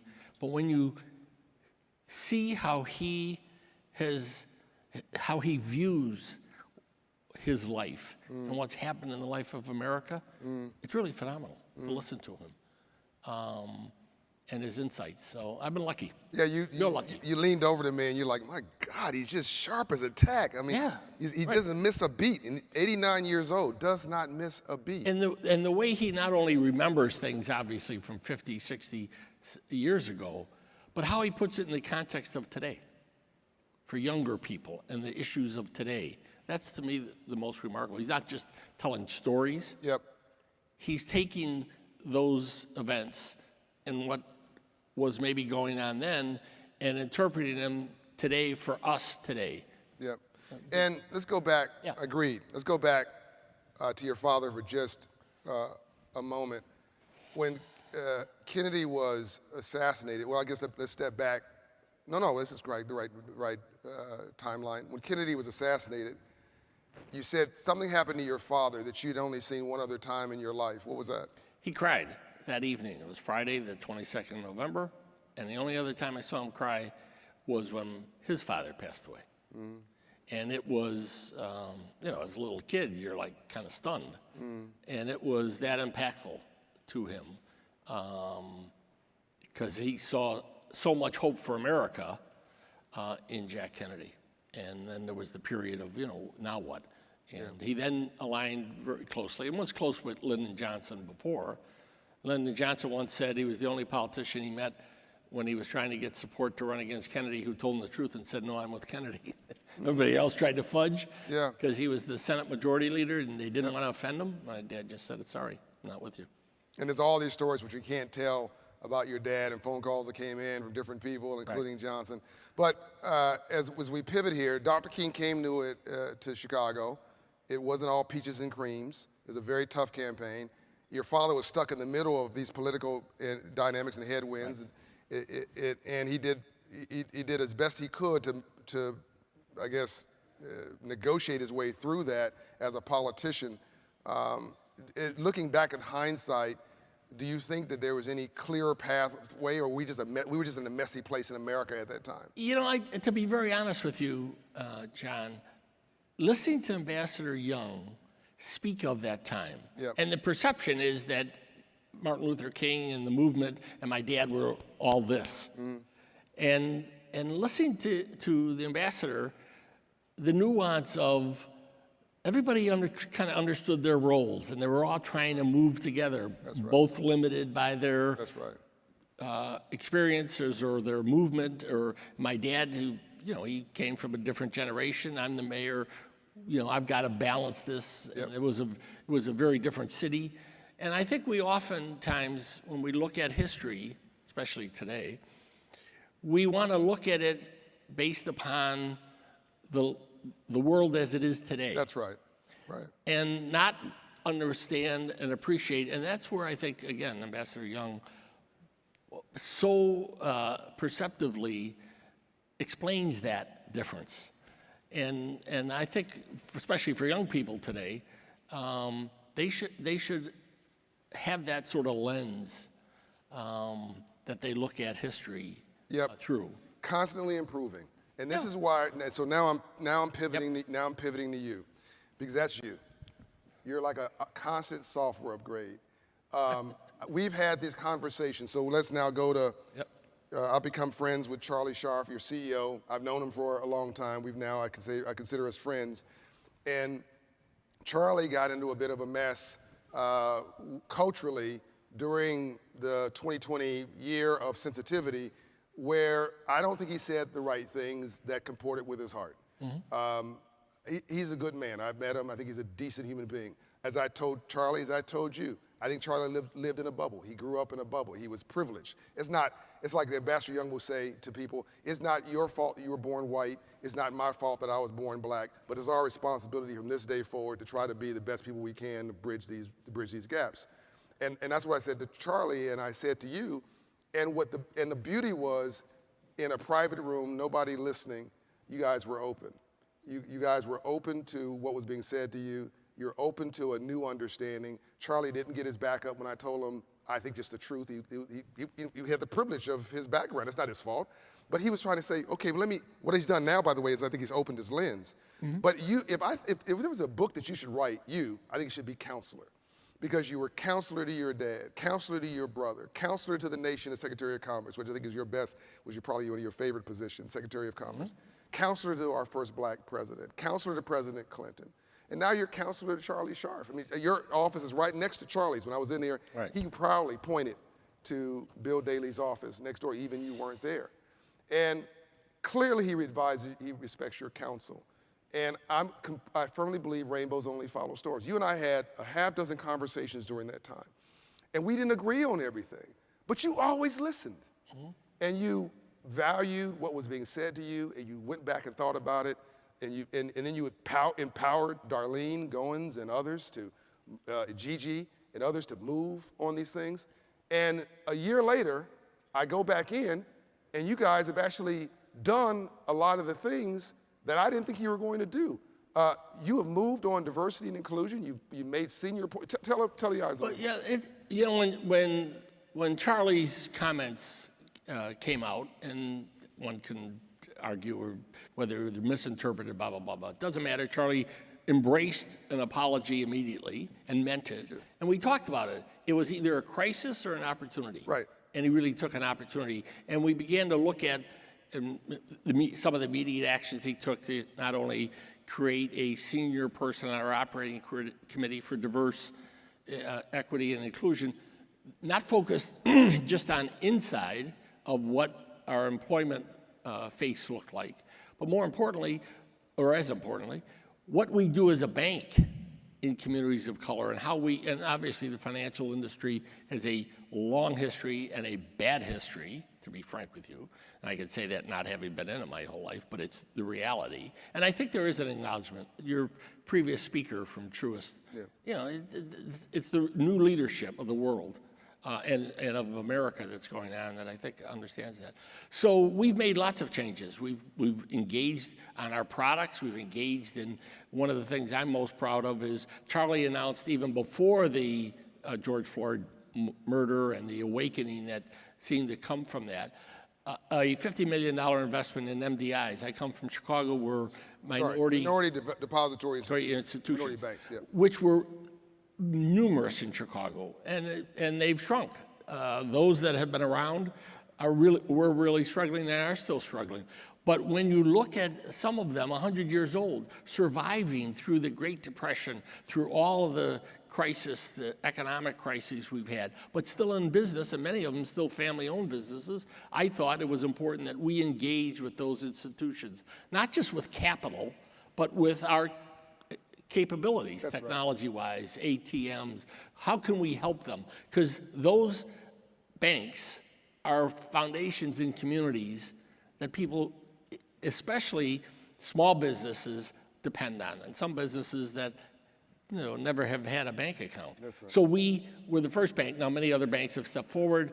When the PPP program came along, Charlie made the decision we would take all of our gross fees, which amounted to about $420 million, and invest those back into small businesses through CDFIs, through financial counseling, and we've got the last $100 million we're going to give away.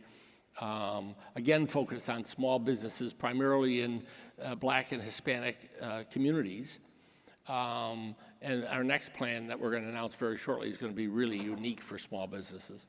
So I think it's given us an opportunity to re-engage in communities that we weren't that engaged. Yeah. As a business opportunity. That's right. Not as a social service organization. Right. We aren't. We give a lot of money away, but that's in furtherance of our bank, and the only reason we have money to give away is because we make money. So this is a very important point. And I was with Charlie 2-3 weeks ago. The meeting was supposed to be a 20, 30-minute, what I call a courtesy call, and it went for an hour and a half. And it was mostly him talking. In fact, very much like the Bill Rogers conversation, I said to myself at about an hour, 10 minutes, I looked at my watch and said, I need to get out of here before he asked me to leave. But we were just having such a robust, important conversation. And he said at the end, John, we're about to pivot here, and we see the bottom of the economic pyramid as a huge opportunity for growth for the bank, and we want to do that really well. And I love that because when you're talking about philanthropy, and by the way, when we were talking one day, I remember you saying our foundation gives away a couple $100 million, whatever the number is every year. I'm not sure what the effectiveness is of that. We do give it away every year. We should be making sure this is impactful. Let's reimagine it. Again, you're always challenging even yourself to do better. Let me acknowledge, by the way, Wells Fargo was the first major bank to back Operation Hope after the Rodney King riots in 1992 in South Central Los Angeles. Be clear about that. You were the first bank I served on the advisory board of. Lynn Pike was your market president in Los Angeles after the Rodney King riots. You were the first bank to give me credibility. First, your then vice chairman put his arms around me and said, this is a good guy, and backed me. I don't know if you know that history, but and I've been a customer of you guys for 30 years. And so I have seen you go through your ups and your downs and your iterations. I actually think you're on an upswing now that's very meaningful. And I think it's it's all about how you and Charlie and the team have responded to crisis. Life is about 10% what life does to you and 90% how you respond to it. You didn't react to it emotionally, you responded to it intelligently. So when you're trying to get philanthropic dollars, the bucket is really small because it's a percentage of profits. You follow me? You can only give, even if you want to distribute money like a socialist, you got to first collect it like a capitalist. I'm giving you guys some funny stuff. It's just going right over your head. But if you're making a market opportunity, a business opportunity, how big is the marketing budget? Right. How big is the business development budget? Those budgets are enormous, billions and billions, tens of billions of dollars.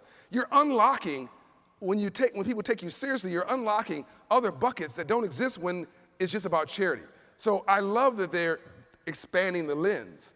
And what Charlie told me in our meeting, Bill, was he has expanded his view of the world in which we live in, and it's benefited him as a human being and the bank. And he was so comfortable in his own skin in that saying, and I just think that's a testament to his leadership. It's also a testament to you being a great advisor.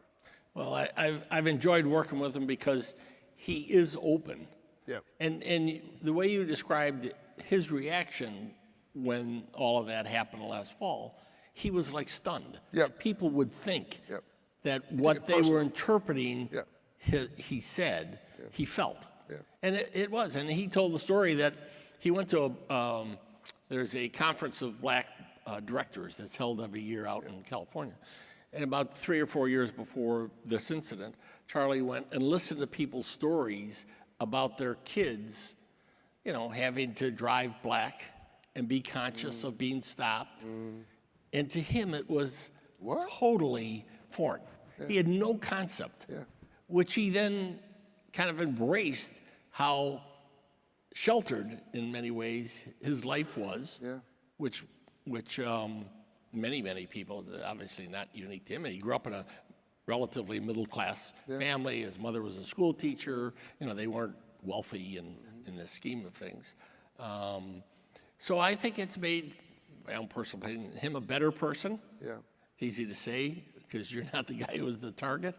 But I think, therefore, he's making his betterment for the company. I'll end with this. I'm going to tell you how good your role has been and how good I think he is as a leader. When I started with Charlie, I was on the opposite side of the table talking to him. When I ended with Charlie, I was on the same side of the table, arm in arm with him. He's my guy now. So are you. Love you, man. Thank you, John. Thanks, man. Good luck with the rest of it. Thank you.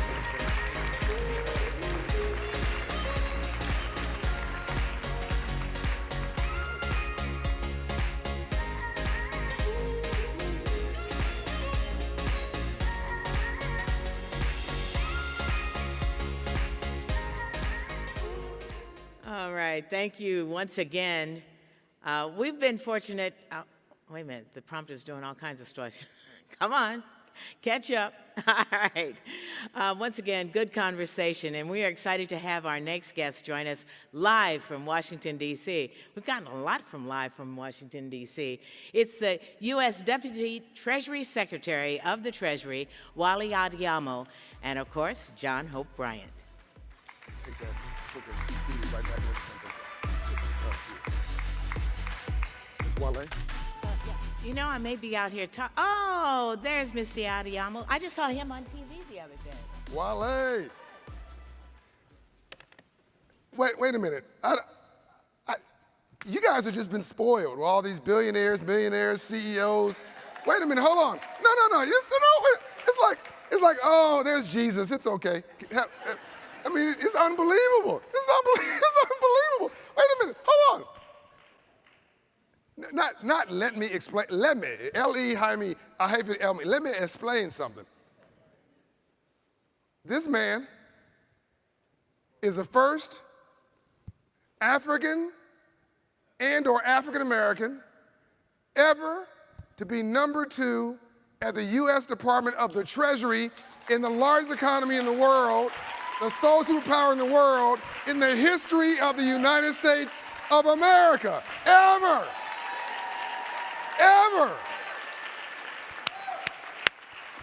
And look at him, sitting there like the Black James Bond. Chilling. Look at that office. And I know where that office overlooks the White House. By the way, the Treasury Department was the first federal building ever created in the United States of America after the White House. It was a first agency. I keep telling you, money, money, money. It was about policy. Then Treasury there's a tunnel underneath the Treasury Department connecting it to the White House. And then on the other side was the old Executive Office Building. It's now called OEOB. It was called the Department of War. So in the founding of America, you had Treasury Department, you had the White House for policy. You had Treasury Department, which is where the money came from to pay for all this stuff. And you had the Department of War. Over time, every federal agency, listen now please, every federal agency came out of the Treasury Department. Everyone. It's all about money. So for him to be the Deputy Secretary of Treasury in the largest economy on the planet is unbelievable. And he's like 12.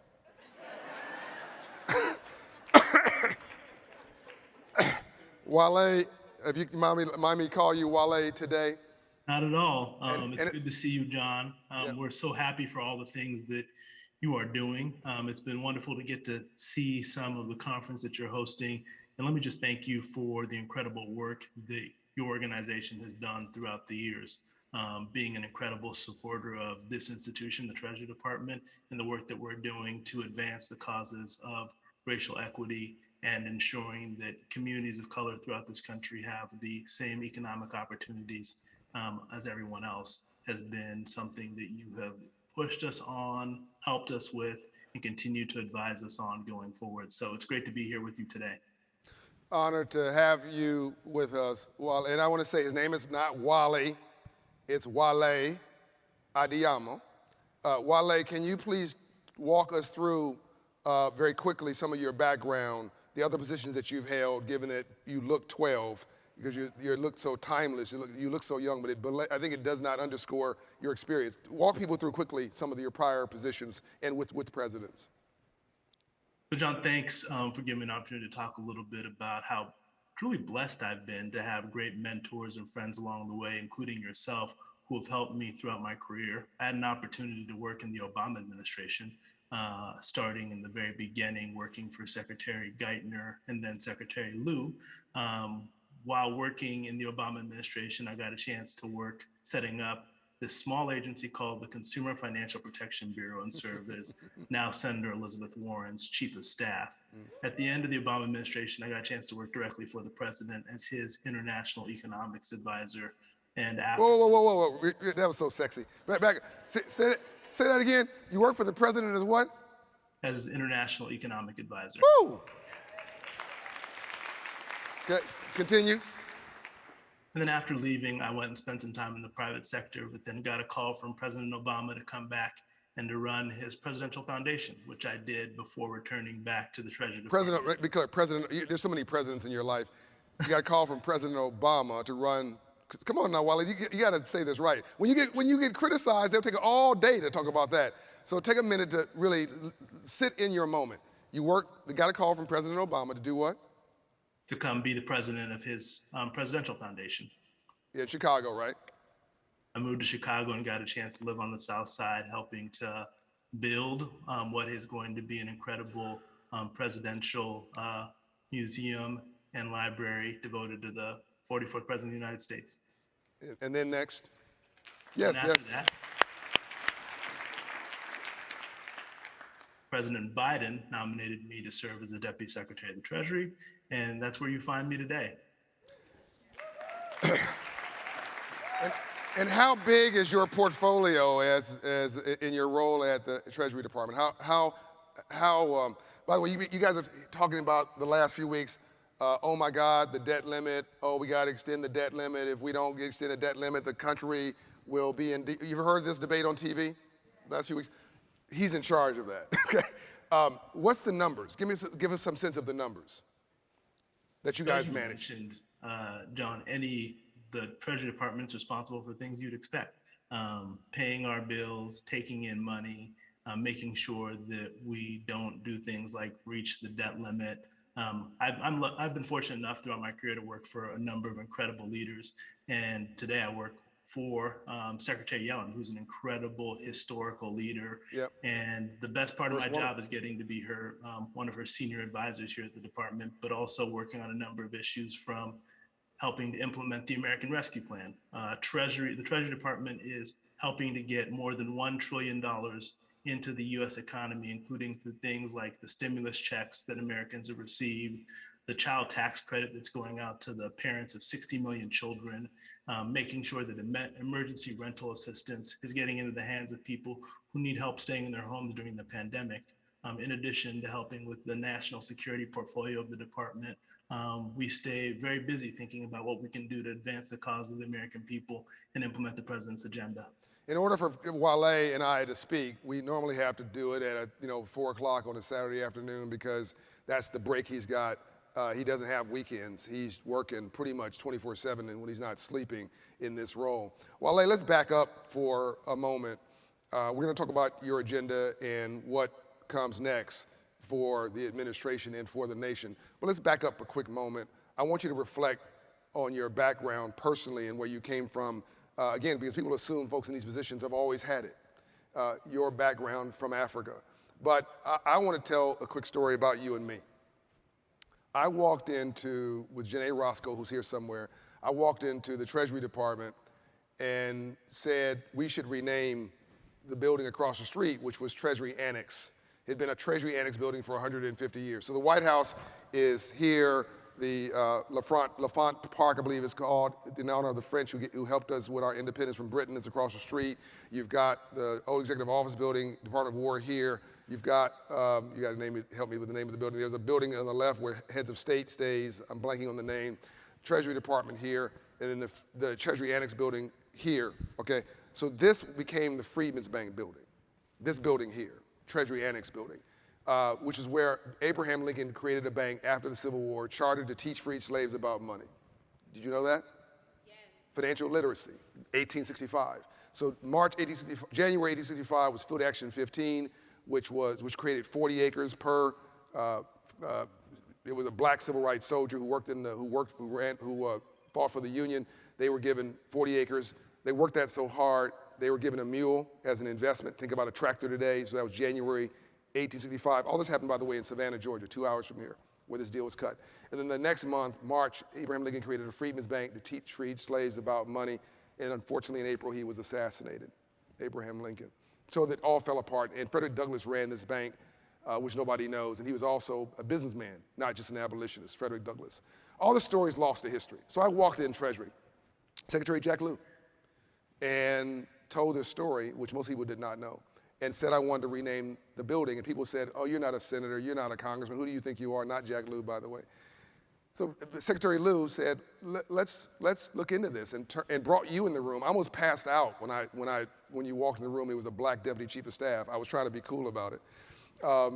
And I thought, yeah, I'm so proud of this, but the guy's like 6, so I'm not quite sure what he can do.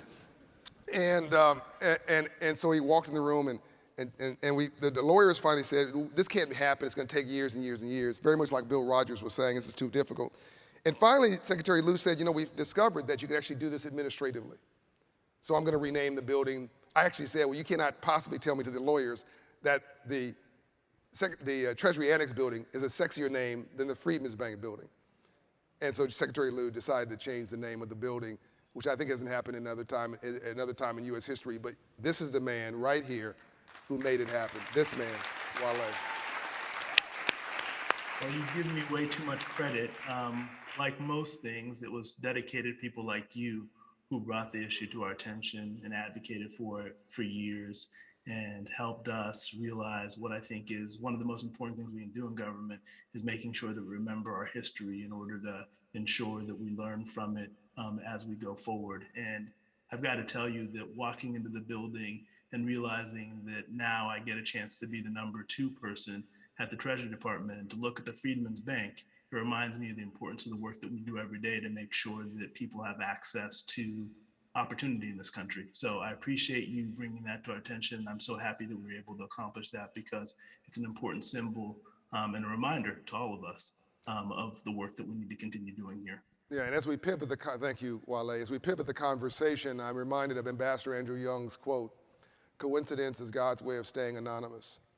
And look at now, you have a female Secretary of the Treasury, Secretary Yellen, who's doing a fabulous job and has kept us out of a depression and a recession. And actually her and Secretary and Chairman of the Fed and the President actually are driving incredible GDP and which is gross domestic product, economic growth.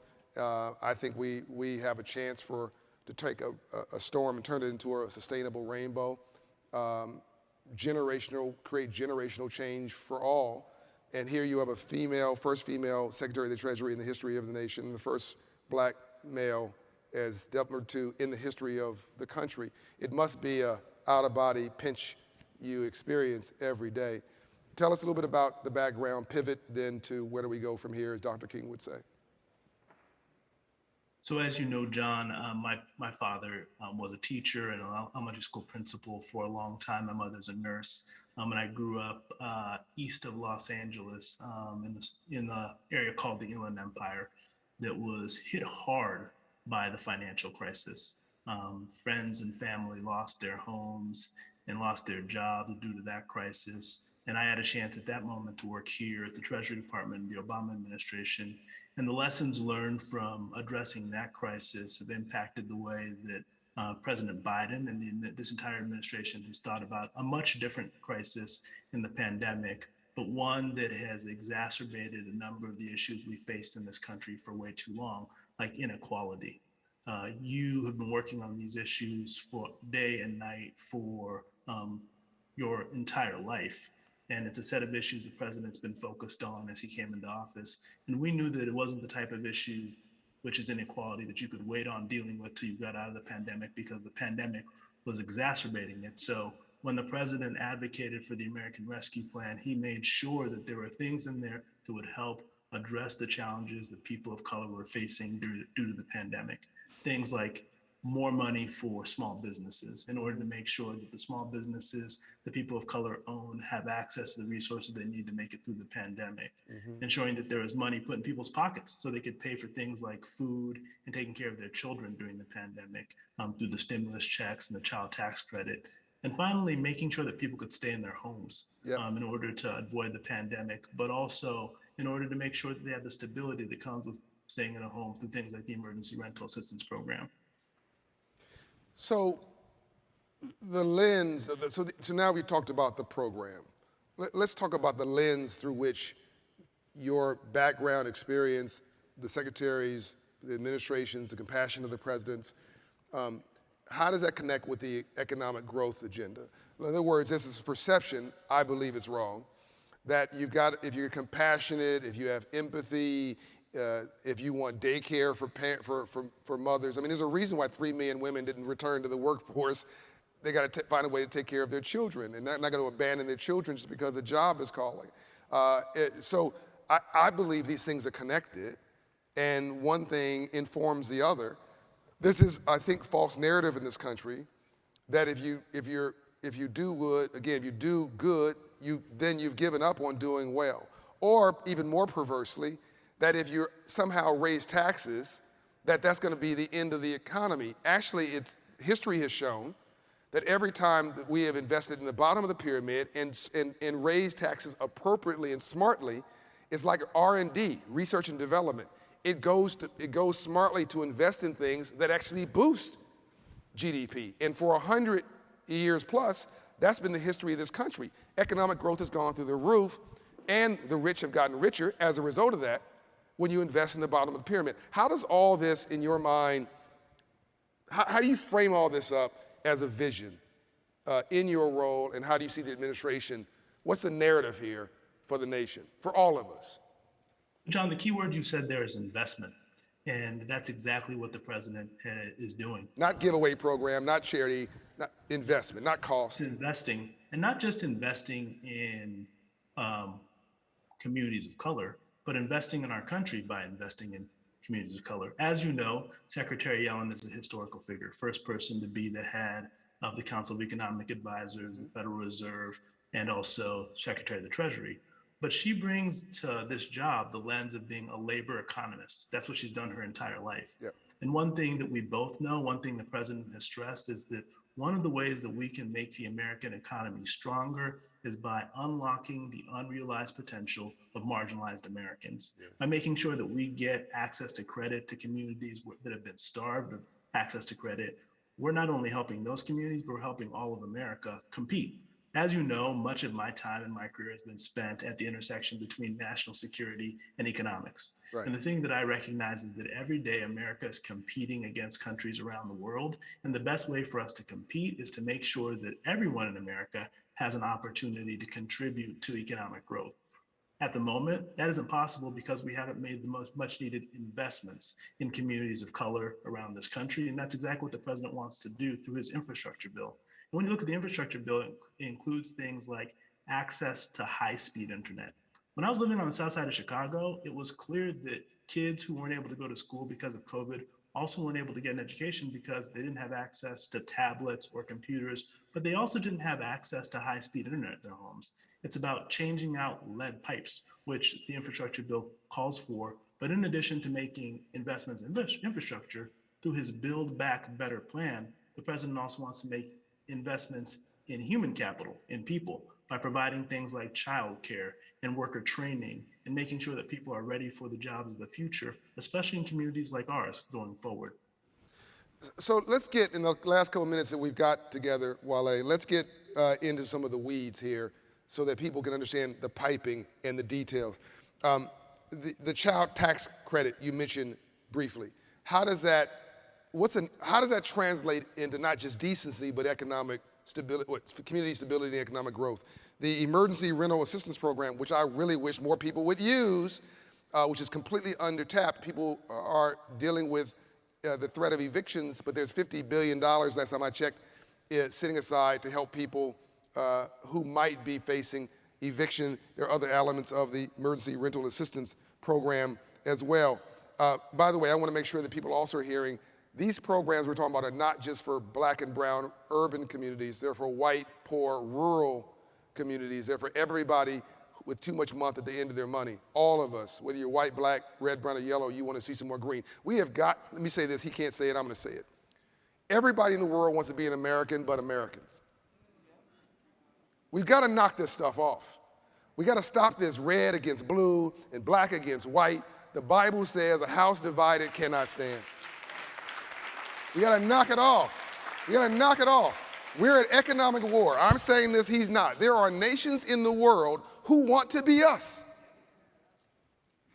They want to be us. They want our freedom. They want our position in the world. They want to be the sole superpower. You cannot be the sole superpower unless you're an economic power. And while we are fussing with each other over stupid stuff, they are focused on trying to replace us. They can't do it with a fair fight because we're that good. They can only do it if we help.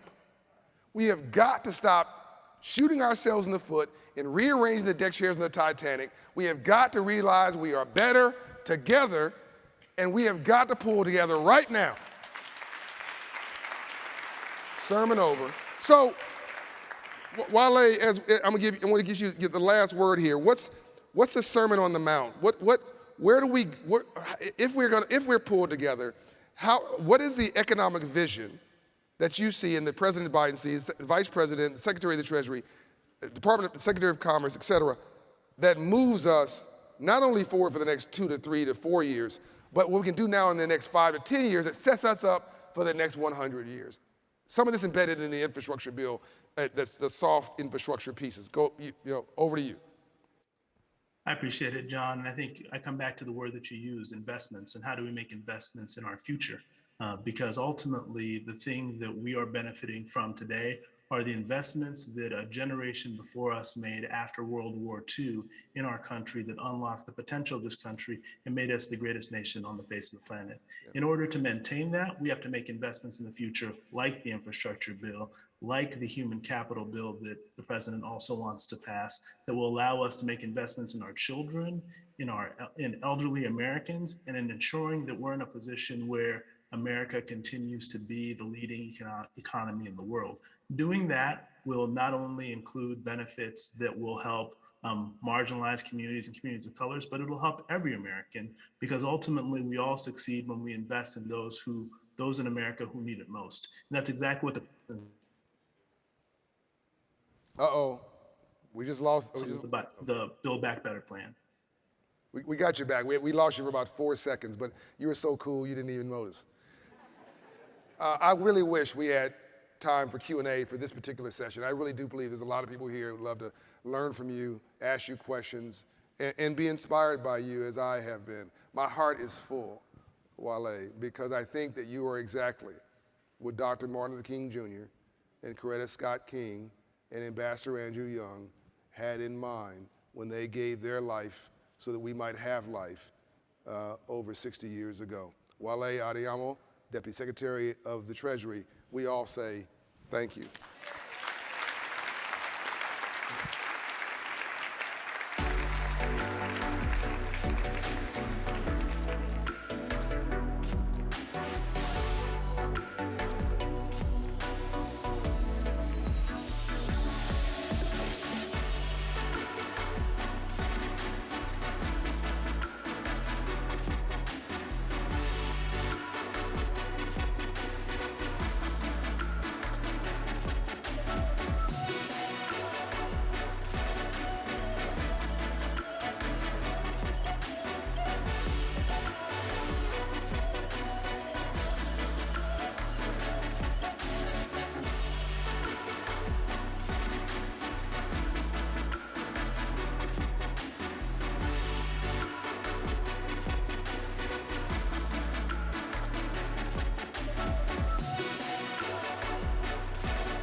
Okay, ladies and gentlemen, let's, I know the natives are getting restless. We've got a little thing going on back here.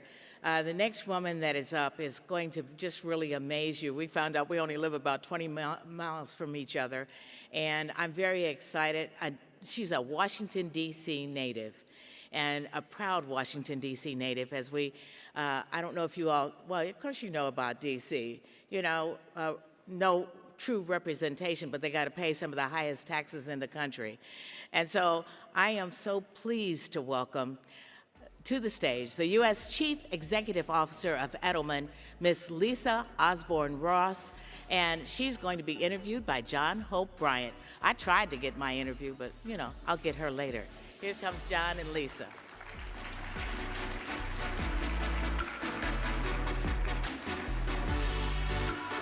Ladies and gentlemen, give her some love. I'm constantly amazed when we do these interviews, and my heart is just so full. You expect nothing wrong with it, all good. You expect a male, 60-year-old Caucasian walking out in these rows. And it's just, only happens in America. I mean, I love the world. I've been all over the world. I would never be who I am if I was in France. I'm not sure in Germany or Japan, we would not have the opportunities to have our full strengths acknowledged. And clearly, I can look at you in your eyes and see you're not letting anybody not acknowledge your full strength. You're completely transparent. In 2 minutes, I read you as somebody who's reasonably comfortable in your own skin. And you're the first CEO, female, black, in this role ever, right? Absolutely, yes. So normally I would take time to unpack. I don't think I need to do that with you. I want you to have a relationship with this global audience, and I want them not just to know who you are as a person, but I think they are best informed about you through what you do. The data that you have is unbelievable. I could not be more happy, more proud, more full, as you have said, to be here. I have watched this conference. You all have had a parade of all of our clients on this stage. And for me to be able to talk about what is critically important, something that Thelma and Daniel Osborne taught me too many years ago for me to say publicly, that money matters. Yep. And our ability to make it, to keep it, to share it, and to pass it down is the only way that we as a people, because that's my first identity as a black woman, but we as business people, but we as a nation will ever survive, is if everybody can participate in this American dream, and that is rooted in money. So, amen. I have the pleasure of working at Edelman, which is a global communications firm. And we do brands, and we believe that brands should follow their purpose. And we believe that purpose and profitability go hand in hand. And after the murder of George Floyd, our clients fell into probably 3 or 4 different categories. One, those who were already doing it and then went for it. No, hold on, wait a minute. No. See, she's so serious. She's like a corporate killer. Like she's going right in. Like you are no joke. I want people, before you get there, I know you got this. When I looked at you in the back, I saw your mother, I saw your father, I saw your ancestors. That reasonable comfort in your own skin, which is very rare, that self-esteem and that confidence. The confidence is clear. You're competent. That's why you're in this role. But the self-esteem, black women in this audience, white women in this audience, Asian women in this audience, they need to know, Indian women, women and people of color need to know not just what you do, but how you did it. Where does this self-esteem, just spend 2 minutes on it, where does this self-esteem come from? You know, my mother and father. Where do all good things come from? And my God. And I'm very comfortable talking about my faith as a corporate leader. You know, my parents raised us to believe that, and you talked about this earlier, not only can you, but you must do well and do good at the same time. That's right. And so I am very clear. So you talk about women in my position. When I am asked, you know, how did you get this role? What do you do? And I say, I'm not scared of money. I'm comfortable with money. Say that again. I like money. And I want everyone to have that comfort level. Yep. And for women who are in the positions that we are in, you have to be able to manage the money. You have to be able to make the money. And you have to, in a position like mine, talk to your clients about how to do the same thing. So again, this is a gift. We weren't even, so this is gifted because you weren't even supposed to be doing my interview. Right. And we saw each other in the back and we were like, all right, let's do this. And so, but I do want to talk about this research, and I want to talk about the things that we've learned and the things that we're going to do as a result of it. Yep. So one, our clients, like everybody else, were like, what can I do? And we were like, put money into the community, advance agendas, recognize, particularly in financial institutions, that there is systemic bias and racism in financial institutions. straight up. It just is. And I don't subscribe to unintentional bias. I just don't believe it. I think it's the way that we let people off the hook. You know exactly what you're doing when you're doing it.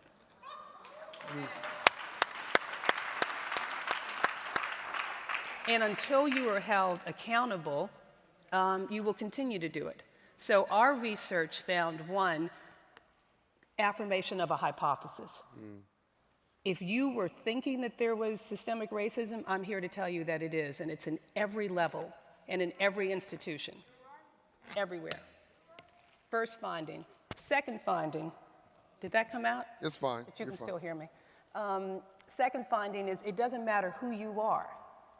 It doesn't matter if you are like our good soldier Colin Powell, who had some money, or if you were like Cousin Tommy, who probably also has some money, but you are treated the same when you interact with the financial institution. So it doesn't matter whether you have money or not.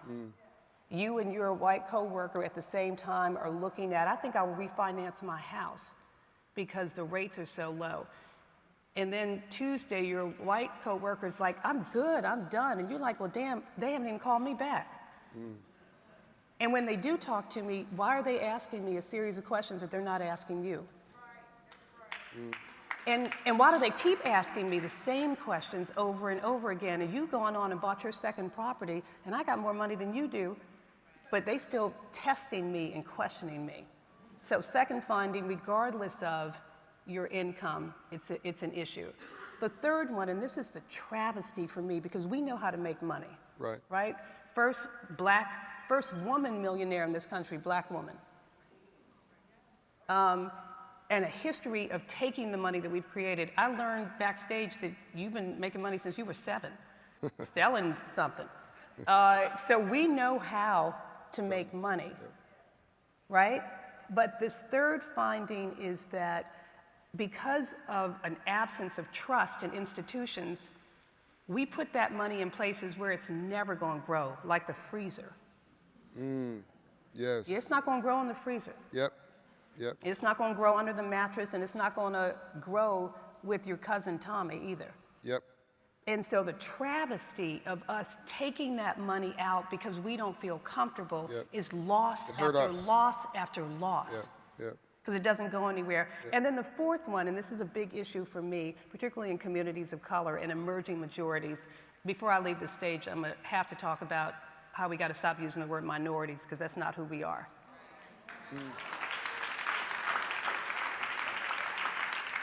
We are emerging majorities, and sit in a room and use that language and see how the conversation shifts. Because you are no longer less than the other side, a little bit of what's left over, but we are emerging majorities as communities of color. But the painful part of that is that this impact, this racism that I'm talking about, has a palpable impact on our souls. You talked about soul, you talked about self-esteem. And the records of people that we talked to who said, I get so anxious, it just makes me sick. I know I have to go into the bank and I have to prepare for that. And it just makes me sick, and this was particularly acute with the Hispanic community. So in a world where we are struggling with chaos and challenges to our souls and our spirit, then you're so damn scared of having a conversation that you recoil and then you go back and put your money in the freezer. It's a self-fulfilling, horrible prophecy. So I never talk about problems unless there are solutions. One, everybody that you had on this stage, make sure we all hold them accountable that the workforce has to be representative. The workforce has to be representative. Number two, in addition to making sure that the workforce is representative, weed out that bias, that unintentional, but that real systemic bias that is in everything. Three, and some of your other speakers talked about this, look differently at how we are assessing risk. Assess risk for real people, not for your imaginary perfect person, but assess risk for real people and go into it with an attitude of not, I can't, but I can if. Right. So I can if, and I've heard several of your CEOs, other CEOs talk about it. And then the last one is, as my mother would say, open your damn mouth when you see somebody.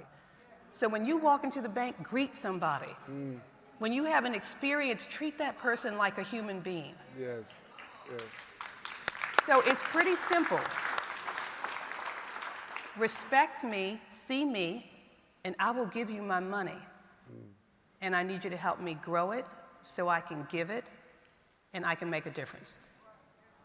So that's me. Said, you know, as you were talking, I'm thinking how much you remind me of the silent but strong spirit of Coretta Scott King. I'll take that. Yeah, she talked. She didn't have as much emotion in her voice as you have, but it was that same strength. Looked you straight in the eye. Her daughter, Bernice King, who's a friend of ours, has that same spirit today. So I commend you for speaking your truth and carrying it with you wherever you go. There's one thing you said that I want to make sure that people watching this broadcast are not fearful of, and I've said this before, I'm going to say it again. She said emerging majorities. We're not a minority. Fantastic, that's great. But I don't want my white brothers and sisters who may be 55, 60 years old, male, whatever, maybe high school education, sitting in rural someplace, watching this and seeing what she just said as a threat to them. That's wrong. There's enough room here for all of God's children. Right, right, right. I learned early to talk without, and I learned this from Ambassador Andrew Young, talk without being offensive. Right. Listen without being defensive. And always leave even your adversary with their dignity. Yes. Because if you don't, they'll spend the rest of their life trying to make you miserable. Right. It becomes personal. And very much like what you said about we responded to the pain by putting pain on ourselves, by putting oh, I'm not gonna give you my money, so we put it in the freezer. Right. Like that's doing something. Right. Right? Right. You just hurting yourself. Right. Right? But conversely, I don't want my white brothers and sisters to see this beautiful, bold commitment to just our fulfillment of our somebodyness is somehow a threat to them. When we grow the economy, everybody wins. Good for everyone. Yeah. It's good for everyone. And, you know, what I say, you know, I run a company that is mostly white. You know, we're working on that. Yes. So that it is representative. I don't also use the word to diversify. Yes. The world and our companies and our stages and our actions have to be representative. Census Bureau is right out there. You know, they just shared the data, about 42%, so it should be representative. But this is not about moving people away. That's It's right. making the table bigger and That's inviting everyone to it. So I'm not trying to move you away, but I am trying to make room. Move us forward. Yeah, so that the table is representative of the real world around us. Stephanie Rule was with us yesterday, and she said, of CNBC, she said, it's about expanding the table and adding a seat. Right. So there was a Citigroup. Or making your own table. I mean, that's the other thing. You know, go ahead and make your own table, put your own table together. Citigroup had a report during the pandemic that showed that that racism against blacks alone, in the last 20 years alone, not 200 years and not other races, just 20 years for blacks alone, cost the US economy $16 trillion. And if we would just knock it off right now, just knock it off, the American economy would pick up another $1 trillion a year of GDP, which would, by the way, in 4 years pay for the stimulus from all of last year. Right. Just that one thing. And so I say in this example we're giving of people should not be afraid, if those with the worst bedside manner, racist in other words, help black people to succeed, if black people succeeded, even the racist wins. Right. Because the economy is growing for everybody. Right. And that's why we love math. We love math because it doesn't have an opinion. Right. This is the CEO of the chairman of Starbucks quote, Melody Hobson. I think that we're sitting in this moment in history, and I love that you bring not just your passion and your emotion, you bring data. What, as we wrap up, is there a piece of data that you carry around with you sort of in your virtual pocket every day that gives you hope for the future, that maybe is an indication of where we come from, but a hope for the future? Is there a data point or an inspiration point? It's actually not a data point, John. It's a picture. It's a visual. And it looks kind of like this room. When we gather, and we gather with grace, and we gather with data and information, and we gather with positive intent, we get to a good place. And so the data is critical. It is, everything we do has to be rooted in it, but what drives me, what inspires me, is when I see rooms like this, and I know we can get to a good place. And I'm so excited to be a part of it. We're so excited to have you. Ladies and gentlemen.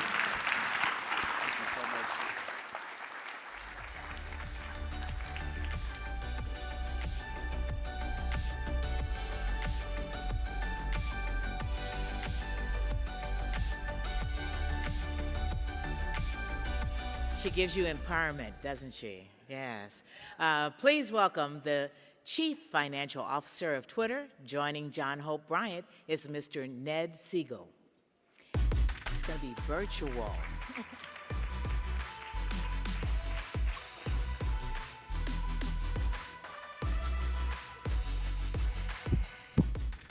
What's up, Ned? John, great to be here. Good to have you with me, my man, and with us. You're looking like a rock star, not a Twitter executive. No, it's funny, John, when I was growing up as a baseball fan in the 70s and 80s, never on my bingo card was that I would be batting ahead of Reggie Jackson. Yes, we are excited. We're going to have Reggie Jackson with us as we close the forum today. By the way, have you guys enjoyed these 3 days? You done it right? We're coming to the home stretch here. We're out of here at around noon, so it's going to be a very tight and impactful next 30, 45 minutes. Ned, let's get right to it. Give us a bit of your background, and then how did you, because you came from banking, as I recall, and how did you get to Twitter, one of the most consequential platforms in the world? And who would have known that, the way we created change in the 40s and the 50s was, in the 60s, the United Nations and the Marshall Plan, and you need all these institutions, the World Bank, to get people to conform. And all we need to do now is to kick some people off Twitter, and you change the world. But I love that you guys have a moral center, and I love that you stand for something, you and Jack. But give us a little bit of background about how you got here and what your role is now. And I want to talk very specifically about this $100 million investment you made, because I think that is just absolutely unbelievable, and most people don't have any clue what I'm talking about, but it's one of the most exciting things that happened in 3 days. But over to you. Give us some sense of where you came from. Thanks, John. I can't wait to talk about the $100 million investment. I'll give you a quick background. So I was born in New York. My grandparents and great-grandparents were immigrants from Eastern Europe. My father was the first in his family, and their generation was the first to go to college. He was smart enough to move to Silicon Valley as things were taking off out here in the 70s. And I got to watch all the innovation and inspiration in this area, and I knew I wanted to work in tech. I first did that in investment banking at Goldman Sachs, working with technology companies. And for the last 4 years, I've been the CFO at Twitter, where I get to help Jack and an awesome leadership team serve the public conversation, which means helping a couple 100 million people a day find out what's happening in the world and what people are talking about on our service. And what impact did George Floyd, George Floyd, God rest his soul, I mean, that wasn't a death, it was a murder on national TV, and no one would want that to happen to anybody. But if there was ever somebody who died for something larger and more important than themselves, it was George Floyd. And I just want to acknowledge that and give respect to his daughter and his family. What impact, Ned, did George Floyd's murder have on you, on Jack Dorsey, the team there? And what sort of things that you begin to think about doing to try to make things better? And why did you pull that particular lever? Well, after George Floyd was murdered, we and a number of other companies, because we're all made up of individuals, and we all were so deeply impacted by what happened that we started to think about what we could do to make a difference for our communities, for the families of our employees, for the advertisers and content partners who use Twitter. For everybody in the world, we felt there had to be a way that we could do more, that we could do different, that we could do better. We watched what other companies did, recognizing that we all keep a lot of cash on our balance sheets, and we typically invest it in low risk instruments that don't return a lot and that just get mixed in with other capital to fund companies and fund the broader economy. We watched Netflix, Google, PayPal, others who came up with some great ideas about how they could make a difference. I called my friend John Hope Bryant. I called a number of other folks who we've had the chance to get to know over the years to begin to study how Twitter could make a difference. And what we learned was it's harder than you think, that there were many bespoke ways that people were giving money back. And we wanted to create a way that was durable, that was repeatable, that where others could join us. So we decided we wanted to put $100 million from our balance sheet into community development financial institutions, that we needed a partner who could pick where the funds would go into communities that needed capital at below market rate interest rates. And then I also, in talking to my friend John O'Brien, I said, there's got to be a way where we can make sure that we're connected to the people who benefit from this directly as well. And John gave me a great idea, and we were so excited that we could use some of the returns from these loans. And we've now put $70 million to work in the Finance Justice Fund. We have also got a number of other companies who have joined us, and I believe that we'll look back a decade from now, and other companies, this will just be a standard way that you invest your capital. Some of it will be in money markets, some of it will be in CDFIs. We took some of our returns and we used it with John's help to power 5 Hope Inside centers in banks, so that the people who walk into banks can get help with those bank services from the interest rate or the return that we're getting from our investments in CDFIs. So I'm going to translate a little bit. My man, Ned, is so smart. And these folks on Wall Street and in Silicon Valley talk in financial shorthand sometimes. Most people don't even know what a CFO is, by the way, a chief financial officer. So you have the CEO, chief executive officer. Typically in an organization, right below that, you'll have the CFO, the chief financial officer. So my president at Operation Hope is president and CFO, Brian Betts, who is looking at me with an even eagle eye right now, making sure I don't give away any more money like I did the first night. The CEO's job is to dream big dreams and to cast out widely and to be the hunter. The CFO's job is to keep the CEO's feet on the ground and to make sure that they don't burn themselves up. And to make sure that it's a sustainable organization. So his job, Ned's job, is critical, but it typically has nothing to do with social justice. Zero. And so for Ned to step into this was a big deal to begin with. And then Ned said, we have, I guess it's public information, billions of dollars on your balance sheet. It's public information. Billions of dollars. And basically, what do we do with this cash without putting it to risk? Now, some of you may be saying, oh, he needs to take more risk. Oh, this is the problem with society. They need to put this money to risk. I don't like what I just heard. Yeah, if you were him, you'd do the same thing. If you're CFO of Twitter, what you cannot do is lose money on your watch. You cannot have 8 billion turn into 6 billion. Or 8 billion turn into 1 billion, and then something happens and you need $3 billion, and now you're out of business. So he's got to make sure that the corporation is sustainable and structured to win.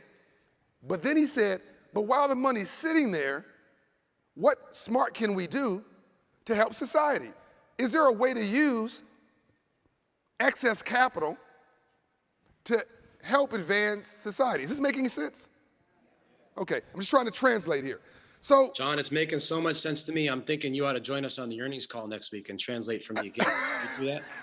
I think you'll be just fine, brother. I think you'll be just. And if it doesn't work, just smile that beautiful smile and blink at you a couple times. You're so handsome. Nobody else will matter. Even my wife's like, oh, he's so handsome. So, I think that the backstory here, Ned, is how tough it was to do good. Like, we went back and forth 6 months? Months. Yes. Months. I mean, the idea came from you. It seemed like it was going to be simple. It was so difficult. Again, I'm trying to get some inspiration to dreamers out here. It would have been so easy for me to say, Ned, give me the money. Real talk. Never said it. Or, Ned, just give me $1 million. We don't need to worry about all that over there. Never happened. Or, Ned, can you give my contract to my useless cousin, JoJo, which people do all the time. Never happened. All you got is your integrity. Your integrity and your word. It wasn't about me, it was about we. He was trying to protect his corporate treasure while trying to do public good. I'm trying to help my community be better understood. That was a good rap. And we both had, and I had to push him, and he had to push, his job was to push me away when I got too close to that dollar bill. And my job was to push him to do things that were a little uncomfortable, that just might get him fired. And his job was to go right up to the line just before putting his job at risk, but to do good. I remember we had calls with your team. They didn't understand why we were doing this. They thought that you could do something much simpler, but you kept pushing. God bless them for their support, by the way, ultimately in this. And ultimately, we didn't pick Operation Hope to do this work. You picked a neutral nonprofit run by a beautiful friend of mine. You can talk a little bit about that, where all this money actually went. So I want you to hear me now. We talked for 6 months about $100 million coming to the community. And at the end of the day, after all these conference calls and teleconferences and video calls and no consulting fee, the money went to another nonprofit with our blessing. What's the name of that nonprofit? So it's the Opportunity Finance Network. And we picked them because they're experts at picking CDFIs. And we knew that— CDFIs, Community Development Institutions. That's right. We didn't want to become experts in picking CDFIs. We've got a business to run. We wanted to rely on experts. And we wanted to do this in a way where it could be easy for other companies to follow us. It would have been a lot faster if we just gave the money to OFN, or if we gave it to Operation Hope and we said, here, figure it out. But by writing the contracts and getting the terms that others could accept, we hope that we made this scalable so other companies can say, we just want to do that deal again. So I wasn't focused on me. He wasn't focused on himself. We were focused on the mission. So at the end of the day, I thought we were going to get nothing, which was fine with us, blessings from God. And then he said, how about we take the profits from the $100 million and reinvest that into Operation Hope and create 5 Hope Inside locations every year to serve the community. And those profits are now at work. Brian Betts, we have 5 black banks, as I understand it, that now are moving on Hope Inside, sponsored by the profits from Twitter. Carver Bank in Harlem, Kenneth Kelly's bank, I forget where that First Independence Bank, Citizens Trust Bank here in Atlanta. That was Dr. King's bank. Daddy King served on the board of that bank. So 5 banks are getting resources and financial coaches at no cost to them thanks to this partnership. And by the way, this is sustainable money. Like, this is not one and done. As long as this keeps working, as long as that $100 million keeps recycling, that $5 million will be profit that'll keep funding renewable philanthropy in our community. And then Ned came back and said this is not enough. I want other companies to model what we're doing and have them, because there's a lot of companies that have money on their balance sheet and could also do this same thing. And there was a company that inspired you also. Was it Netflix?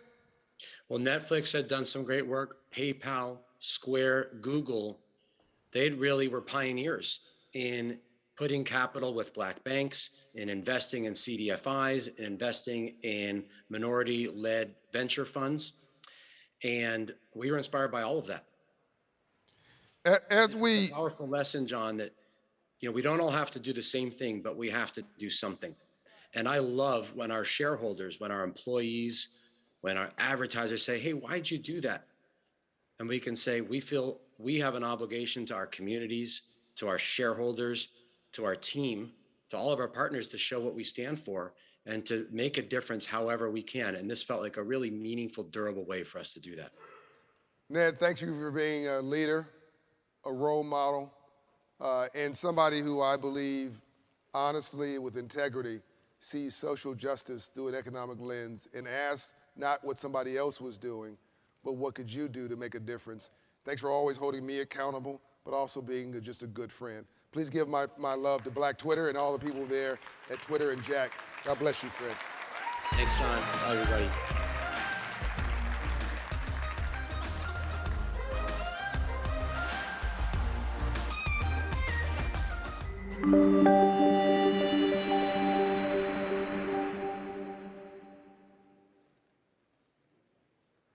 Hi, I'm John Hope Bryant, founder, chairman, and chief executive officer of Operation Hope. Sal Khan here from Khan Academy, and I just want to say how excited we are about the Financial Literacy for All initiative.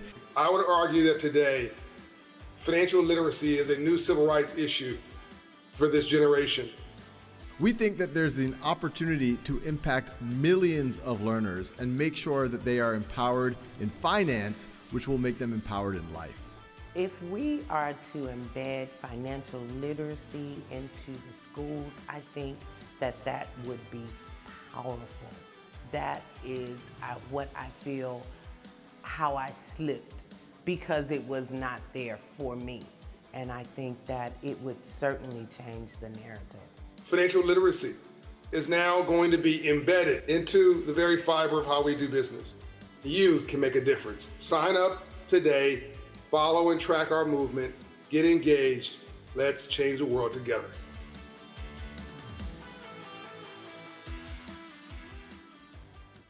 Well, we're very excited to welcome our next guest, a man I used to dislike because the Yankees used to always beat my favorite team, the Kansas City Royals, as they came into the playoffs every single year until 1985. But Reggie was gone from the Yankees by then. So we are very pleased to welcome Baseball Hall of Famer Reggie Jackson. Thank you for joining us today. Thank you. Thank you for having me. Reggie! I kind of don't know what's going on, but I'll figure it out as we go, I guess. Hey, man. I'm right here with you, brother. How you doing, Reggie? I'm good, John. How are you? I'm blessed, man. So, first of all, we had Hank Aaron here, God rest his soul, a few years ago. Legend. The other undisputed legend in our generation, undisputed legend in baseball, who Bill Mendel told me last night, the best way to describe this is, no other man in the history of baseball has ever stood inside the baseball diamond space, came up to bat, and at a World Series, 1 home run, 2 home runs, 3 home runs in the same World Series. Never in the history of baseball has that ever been done, and I think he's been in 3 World Series. The record of Reggie Jackson is legend. I think you need to reset your welcome and recognize a legend in front of you in the way he deserves, Reggie Jackson.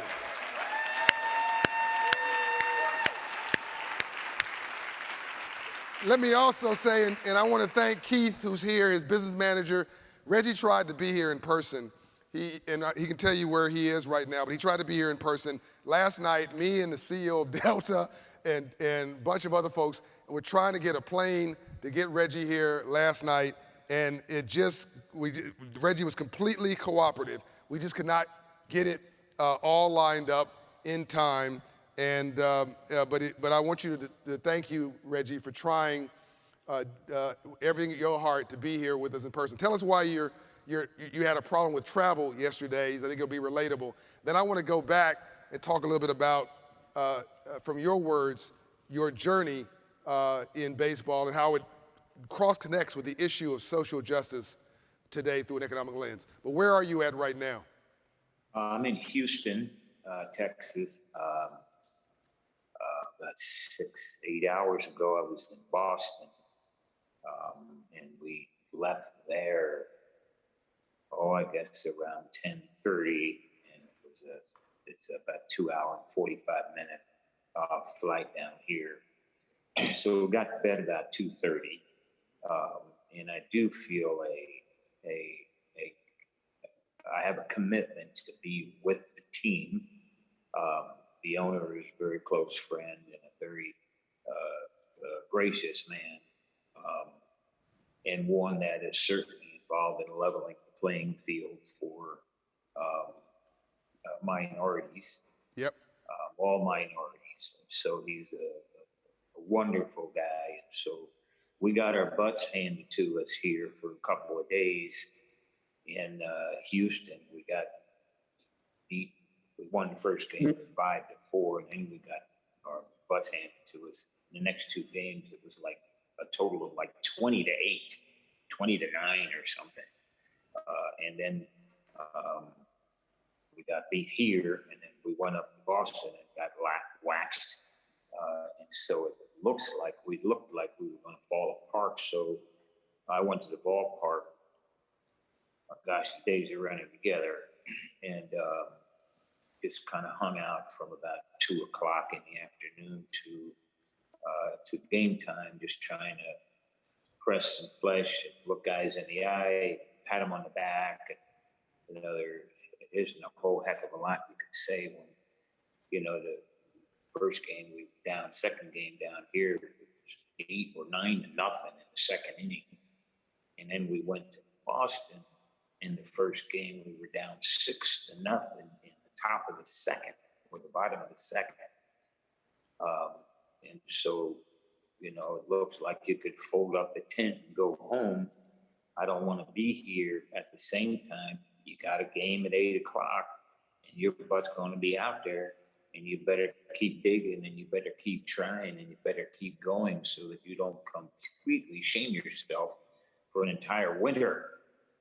And then hang something on yourself and your career for the rest of your life about how you got destroyed and never got up off the mat. So just being around and letting people know you're with them, even if you say nothing, but just to share the space is what I tried to do on, I think today's Thursday. I did that on Tuesday because we got waxed Monday. So you just be there. Yep. And I'm very close to the owner, and he's got the family there, and a lot of the minority investors that are there, and you're getting killed. And so you're in a foreign place, they're laughing at you and making fun of you, et cetera. And so, and you see the owner with the investment, and he wears it as well. And so you just want to be with the people that are in need. So it was important for me to be around there yesterday. We did try, I think we talked around 5 o'clock yesterday Eastern time. Yep. To try to get an aircraft to come down. Couldn't do it. So I got up this morning. I didn't know where I was. Keith called me. I forget what time. I don't even know what time it was. He called me. But I then crawled out of bed, hopped in the shower, and I live about 4 or 5 blocks from the ballpark. So I got into my office. I'm on a phone. That technology piece stuff for me is not very friendly. So you're doing just fine, Reggie. For the right reasons. I met John I really met him through television, and was always impressed with the fact that he was constantly presenting the need for opportunity and the need for leveling the playing field for minority. His narratives were always interesting to me, And so I made a point to try to find him. And even with my lack of skills with the internet, I did find him. I think I connected with him through Twitter. Thank you, and man. he called me back and put me in touch with somebody with an LA telephone. And then we finally met and got together in person in Monterey, California, in Pebble Beach, and shared a couple of days together. And so as soon as we connected on the phone, we knew there was some synergy we had the same thoughts and the same ideology of trying to make the world a better place, especially for us as minorities. So that's why I'm here today for a relationship that I built with a guy that I believe will make a difference. I'm 75. And so I've got all the answers. I'm involved in 4 or 5 diversity and inclusion groups. And I have all the answers because I've lived all the questions. And so it's not fun. It's not something you brag about. It's something that is painful when you realize that you do have the answers because you've lived it. And that's not really fun. You have a close association with people who feel oppression, feel pressure, feel awkwardness, are embarrassed and shamed. And so you have a close understanding of what beautiful women go through, what women go through, what immigration, Latinx, and all different ethnicities that we have here in the country and religions. And so I get it, and I closely bond with people that are similar and have understanding of other people that go through the same things and similar things that I do. And so John relates to that and is in the fight. And so I've joined with him. And he's Reggie, thank you, Reggie. Reggie's now our first Financial Literacy for All ambassador, where he's going to lend his voice at iHeartRadio and others to help people come into this movement. I want to come back, though, Reggie. You said it sounds like you were 25 at 75, talking about your current situation, and you got to stick with people in tough times, and it's a little embarrassing, and you feel lonely, but you got to stick it through, and people don't understand. It sounded like you were 25 years old, 30 years old, back in the fight in baseball. People, I think, don't really understand you. Let me back up and say Reggie is an extraordinarily successful businessman, extraordinarily successful. He's got a huge, beautiful car collection, which is also an investment, but it's also a passion we share. He's got many, many parts of him. But the part that people don't understand about Reggie is when Reggie was coming up in baseball, they said, oh, this guy is cocky. Oh, this guy's got a chip on his shoulder. No, he was fighting the headwinds of an entire industry, an entire infrastructure that didn't understand him and didn't expect for him to win, didn't want for him to win. Tried to trip him up when he did win. And Reggie pushed through that the best way he could, and I thought he did an extraordinary job. But Reggie, talk a little bit about, I don't want to spend a lot of time on this. We have 7 minutes or so here. I want to get a lot in. But talk a little bit about the pain that you went through that period. People don't know your house burned down twice. They don't understand that you were almost killed you were robbed after one of your games. They don't understand the pain that underneath this and all the slights. Get people into the window of your own sense of social justice coming up through baseball. Well, I would go all the way back to being 11 or 12 years old, being from Pennsylvania, and we had an all-star game with the best players that they could find in the state of Pennsylvania to play a series against the best players of Florida. And it was an all-star, 2 all-star teams. We were hosting in Pennsylvania. I was the best player, Little League player around, and but I was not allowed to play because they were afraid if I got hit with a pitch or I slid into second base hard, and that's my memory there, that there could be some kind of an incident or a fight, which was crazy to me. You got kids playing hard. But I was not able to play in that 3-game series that they had. I sat on the bench, and as I said, that's the best player. And I was called a pinch hit to make the last out in the game. And I just stood at home plate, took 3-4 pitches until I struck out. I never even swung the bat. I was so dismayed and lost as a child fighting that that happened to me. And I remember walking home about 2 miles, and my father would drive around he'd drive with me. If I wanted to ride home, I said, no, I want to walk. And he drove and then kind of went up the street and came back around and made sure I was okay. And but I walked to home a couple of miles. As I said, he trailed me there. And on the way home, I said, I'm going to be a big leaguer.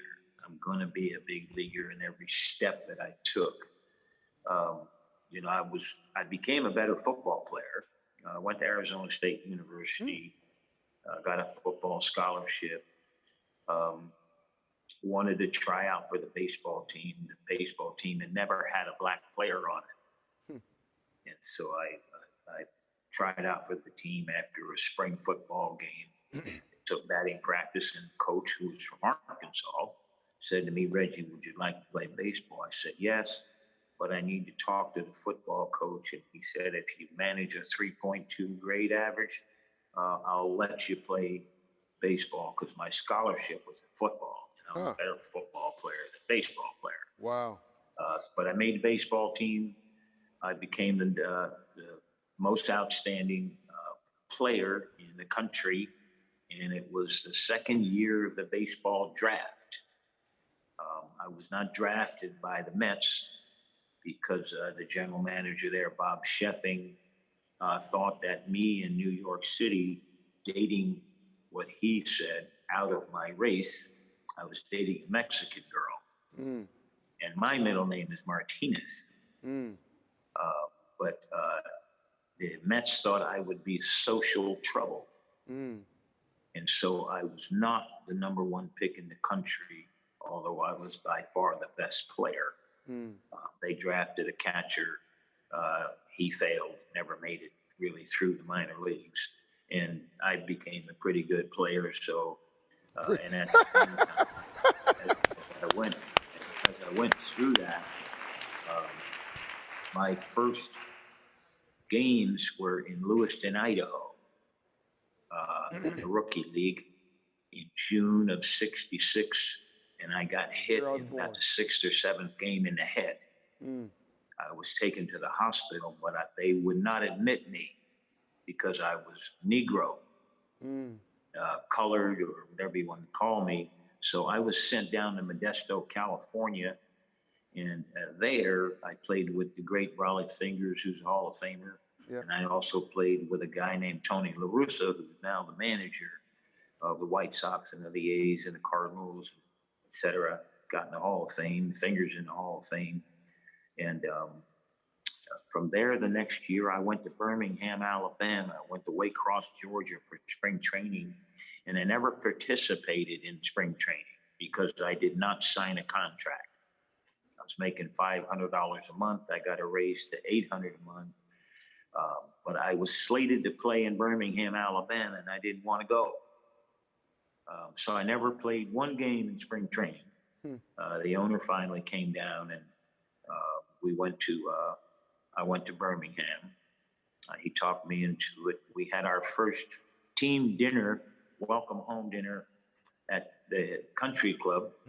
And when we went into the room and were about ready to sit down, the guy got on the microphone and pointed at me and said, he can't eat in here. Wow. And the owner of the Kansas City A's said, well, that's not a problem. We're going to go down to the diner and have hamburgers, and you all folks stay here and eat. We'll be down at the diner where we can get a burger with the team, and we'll enjoy ourselves, because I'm not going to stay here with Reggie can't eat. So a few minutes went by, and they allowed me to eat there. But going through that year, playing in Montgomery, Alabama, and Macon, Georgia, Knoxville, Tennessee. They had to go into the hotels when we traveled to see if they would allow me to stay. So I went into the hotel in Knoxville, Tennessee, and the guy said, "Well, the nigger can't stay in here." Wow. And, it just makes you feel so bad. But then I had a great manager who would not leave me behind. If I couldn't stay, we didn't stay there. And if I couldn't eat in the hotel or couldn't eat in the restaurants as we drove the bus along the road, we got food to go. He would never leave me behind. And so he went through those kind of things. And then the things got a little more subtle in the major leagues, but they were still there. When I was in Oakland, it was not nearly as bad because there's a large minority population, black population there. And we had few black players on the team there. We traveled together, and I was really raised as a baseball player with the Joe Rudys and Raleigh Fingers and Sal Bandos and Catfish Hunters. And the acceptance was, I met those guys when I was 19, and you just stayed together. We stayed together up until around the ages of 28 or 29. One World Series, like we were playing ball in the backyard, but we weren't a good team. We were one of the dynasties, won 3 World Series in a row, and 5, 6 Western Division pennants in a row. And I went to New York, and I could feel the racism again. I was presented as a guy that was arrogant and cocky. I just wanted the dignity that I deserved. While some players were coaches on the field, I was merely talented. And so, that got to be difficult. And we had an owner that was a pretty good guy in George Steinbrenner. Right. But we had a manager there that was difficult to deal with. And so the racism was apparent, and felt it through the game of baseball. There's still a significant lack of minority participation when it comes to dealing with the future of the game and what the game should look like. Having input from minorities doesn't really exist there. I could tell you that I was high bidder for the Dodgers in the late 90s, early 2000s. I was high bidder for the Oakland A's and was denied the opportunity of ownership. High bidder, I mean you had bid on the bid to buy the team. I was high bidder for the Dodgers. My partners were Bill Gates, Paul Allen, and a guy named John McCaw, who sold Cellular One to AT&T, that family. Right. And I was high bidder again for the A's in the early 2000s. Not that long ago. We wanted to move the team to Vegas, and there's a gentleman that's well known. His name is Steve Ross, who owned, I want to say Reliable, but he owned a huge real estate company. He's still in the real estate business. He owns the Miami Dolphins. And we have the plans for a downtown stadium that we took an option out, 60 acres, to build a stadium in Las Vegas. Right. At the time, the team was trading for 140 million, and I bid 190. Right. And couldn't get the team. So, I think if you take a look around baseball, you can see the lack of minorities. There's a large population of Latin American players, but certainly the African American is gone from the game of baseball, and it's really not talked about that much. It's not a focus for them. It's not their interest. So, I'm here in Houston with a guy that's got an eye for fairness and an eye for wanting to level the playing field. I do have a foundation that focuses on STEM education. Science, technology, engineering, and math. Yeah. We probably have one of the finest curriculums in the country, and we have it in front of 1 million students. And right now we're working with probably about 40,000 throughout the country in Detroit, the Bronx, Oakland, Memphis, a few other cities. And so we're about ready to go to St. Louis. The Mr. October 4,000 Foundation. students. Right. Yes, it's the Mr. October Foundation. So it's still prevalent, it's still around. So My focus is to do my best to level the playing field. We're putting a fund together that'll be based out of Kansas City that will focus on seed money for entrepreneurs. And I was on the phone earlier today working on a new project that we have that will, we'll write a check and get involved with seed money. So, partnering with John is very important to me. It makes sense. I want to be a part of it and help continue to build the blocks and see if we can overcome racism and build some ways to reduce bias, get involved with more agents of change. And I did see, was very interested in a gentleman that placed his $100 million to make a difference. Yeah, Ned from Twitter, where we met on Twitter. Let's back up here, Reggie. We're a little over time, but are you guys enjoying this? We're gonna wrap this up, but Reg, I don't want to go, and I'm so glad you unpacked this myth of you being cocky and arrogant. And it's really funny when a white man walks in a room who believes in himself, they say he's confident. But when a black man walks in a room who believes in himself, they say he's arrogant and he's cocky. And well, you'll get the same thing, John. There's people sitting in the audience that are women there, and what they'll say about me is, Reggie's difficult to get along with. There'd be a black woman or an attractive woman or a person that is not a non-white, and it's like you're difficult to get along with because of your new position that you've earned. And it's like, I'm not difficult to get along with. You're not comfortable listening to me. You're not comfortable taking my ideas. You can take a look at it. There is no way of being polite to make change. I've got some things that I want to say now publicly that I'm holding for the right time. And I've found out over the past year, there is no right, subtle, comfortable time. You've got to say it. So I got something to say about you as we wrap up. But before we do that, I want you to tell this story that most people don't know. You had just won a game.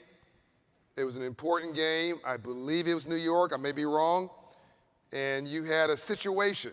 You had driven a beautiful car that you just acquired, I believe, and you had every reason to be proud. And you pulled up to a night place. You know the story I'm talking about? Yes. Yeah. Share that very quickly.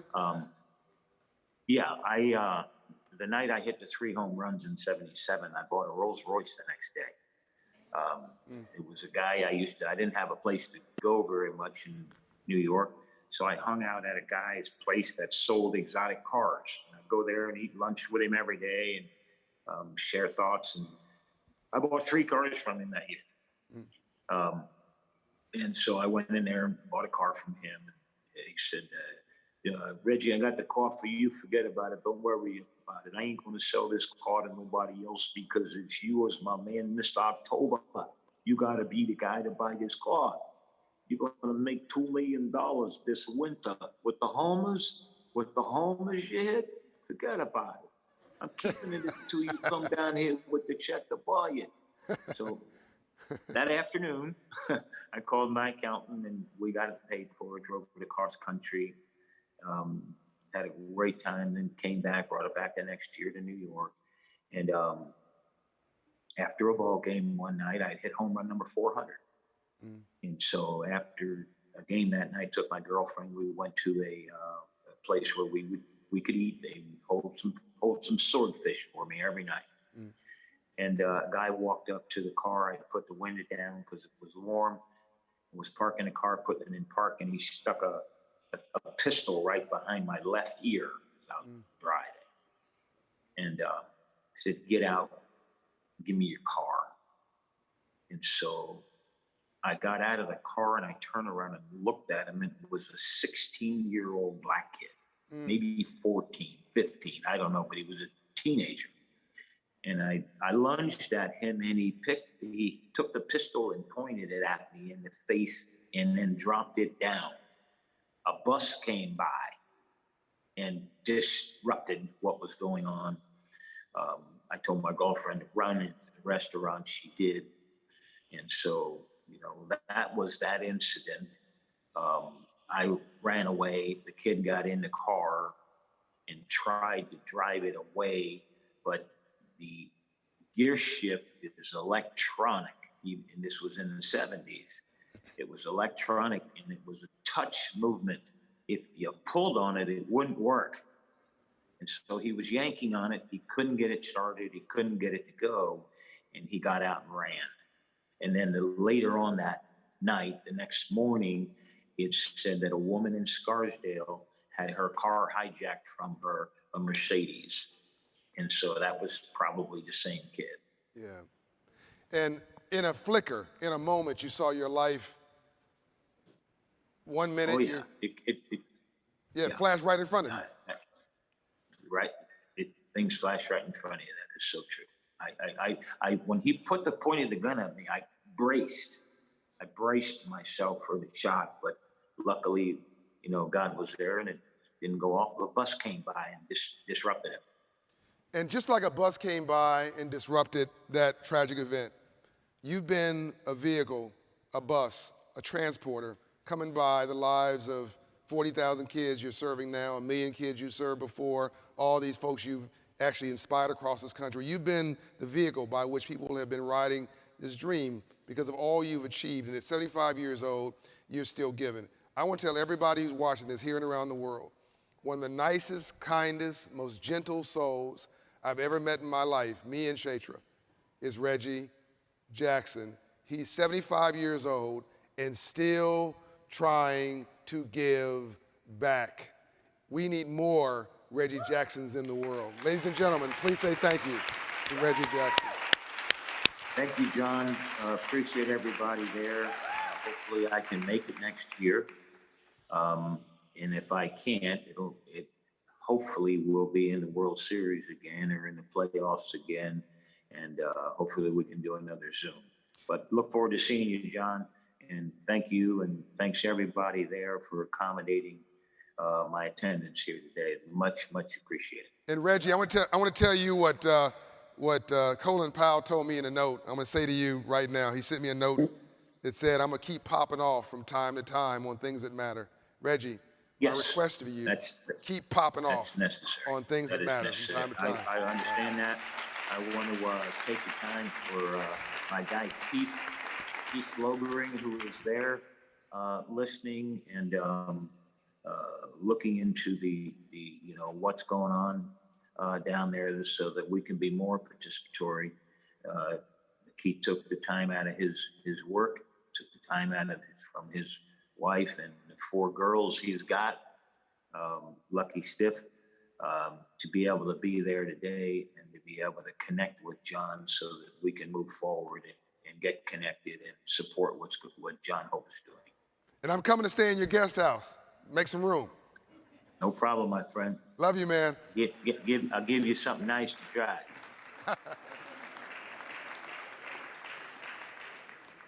Hi, everyone. This is Gail McGovern, and I have the privilege of serving as President and CEO of the American Red Cross. I'm so sorry I can't join you in person, but I'm delighted for this opportunity to share a few words with you. Let me begin by giving a great big thank you to everyone at Operation Hope for your tireless efforts to expand economic opportunities for all people. All of us at the American Red Cross are so fortunate for our partnership with Operation Hope to build more resilient communities. Together, we're helping individuals and families prepare, respond, and recover from disasters. And we're grateful for the positive difference our partnership continues to make in the lives of those who are impacted by disasters. And on a personal note, I want to share my deep appreciation for my dear friend, John Hope Bryant. John, Thank you for your incredible leadership and your guidance and your support throughout the years. From wildfires in California to Hurricane Ida in the Gulf Coast and the Northeast, to tornadoes and flooding in the South, together we've been there to give disaster survivors access to the financial tools that they need, like insurance claims assistance, home repair contracts, small business recovery loans, foreclosure assistance, and even more. And on behalf of those we serve, thank you. The theme for this year's Hope Global Forums is meeting the moment. We all know that this past year and a half was filled with countless challenges for our nation and for the world. Because of the pandemic, the American Red Cross had to quickly adapt in order to fulfill our life-saving mission. And I'm proud to say that just like we've done for the past 140 years, the Red Cross was able to rise to the challenge. When last year's record disaster season displaced families, we quickly pivoted to placing people in hotel rooms instead of in congregate shelters so we could reduce the risks of COVID. When schools and businesses closed at the beginning of the pandemic, thousands of blood drives were canceled. We quickly forged new relationships with places like hotels and sports venues so we could host socially distant blood drives in large spaces. And we also developed strict safety protocols to protect our blood donors and our staff. We continued our work to provide comfort and care to the members of the U.S. military, our veterans, and their families. But instead of working in our large call centers, our Red Crossers are now handling emergency calls from their homes. We've also adapted how we teach life-saving courses like CPR and first aid, and we're delivering a lot of our training online. And around the globe, we continue to help other Red Cross and Red Crescent societies prevent the spread of COVID. Another challenge we face is climate change. The unpredictability, the frequency, and the size of natural disasters are all on the rise. I'd venture to say that there isn't an organization that's been impacted more than the Red Cross by these multiple disasters. Climate change is a humanitarian crisis. And in order to deal with this challenge, we're accelerating our capacity building, including adding more volunteers, more supplies, and more partnerships. And we're committed to helping the most vulnerable communities and to ensuring equity becomes a hallmark of our service. Sadly, these communities often bear the biggest brunt of climate change. These natural disasters have been clobbering the same communities over and over again. We're also working to reduce our own environmental footprint. We're working to turn the Red Cross green by being more eco-friendly. Of course, no organization could go it alone. Climate change is a generational challenge that requires all of us to work together. As we look to the future, please know that the American Red Cross is committed to further strengthening our vital partnership with Operation Hope and to building new relationships with additional partners. It's imperative we all work together to ensure that all people are prepared for emergencies and that everyone has access to the resources they need to recover when a disaster occurs.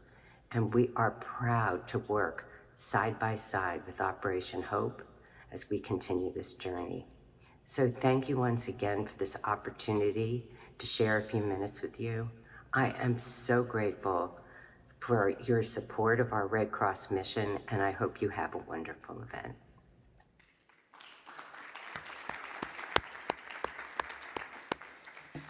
Well, we're about ready. We're circling the field and getting ready to land.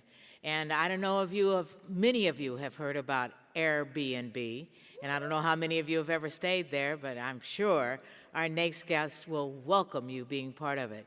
Representing Airbnb, Mr. Joe Gebbia, and of course, John Hope Bryant. Okay, everybody, we're bringing it home.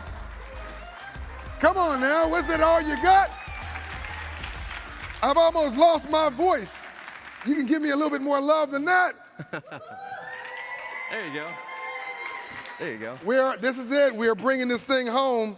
We're about to land the plane. Have you enjoyed the forum? So this is a special surprise. There's something coming up at the end of this conversation that you're going to want to be around for. I want to introduce you to Joe, I'm going to say Jebbia. You got it. Who is the co-founder and chief product officer for Airbnb. This entire forum, I've not read, thank you for the applause for Joe. I've not read a bio for anybody this entire time. This is important. You guys created this company in 2008, in the middle of an economic crisis. The Great Recession. Great Recession, when you were like 10. Okay. Airbnb with Brian, your co-founder. Airbnb was founded in the midst of the Great Recession when Brian and Joe couldn't make rent. About a decade later, I want every dreamer in this room, every dreamer watching on this live stream, everybody watches this on a replay, I want you to know you can come up from nothing and achieve anything you want to do. Please listen to this. They couldn't make rent in 2009. About a decade later, Airbnb has 4 million hosts. They're in 220 countries. And nearly 40% of their hosts say they rely on their Airbnb income to make ends meet. So this is transformational. I mean, 220 countries is every developing, recognized, sort of organized, not in chaos country on the planet. You essentially have covered the world map. And you've done it in 12 years. How does that make you, I mean, my wife uses Airbnb. She is an explorer, so it drove me nuts, but she would move us around. When we were looking for a permanent home, she'd move us around every week to a new Airbnb. It drove me nuts. She loved it. But I was amazed at the volume of hosts, even here in Atlanta, from Peachtree City to Atlanta to Newnan, Fayetteville. And all the homes were consistently well-maintained, beautiful, inviting. There was an organization to how there was a pride, actually, in how the hosts presented their home to us. They didn't want just the income. They wanted us to be comfortable in their home, and they wanted to be recognized as a good host, almost like inviting somebody in to your home environment. So first of all, where did this crazy idea come from for you and Brian? And please give Brian my best. I will. And then I want to, and how did you grow so fast? And what's been a pain point, by the way, in that growth? And then how did you pivot to Airbnb.org, which I understand you founded? And then tell us about this work that happened in 2016. I would love to. And first of all, John, thank you for having me. It's so great to be here with everybody. Back in my hometown, actually. Atlanta native. Atlanta native, born and raised here. I started, my first maybe 3 companies in Atlanta as a teenager.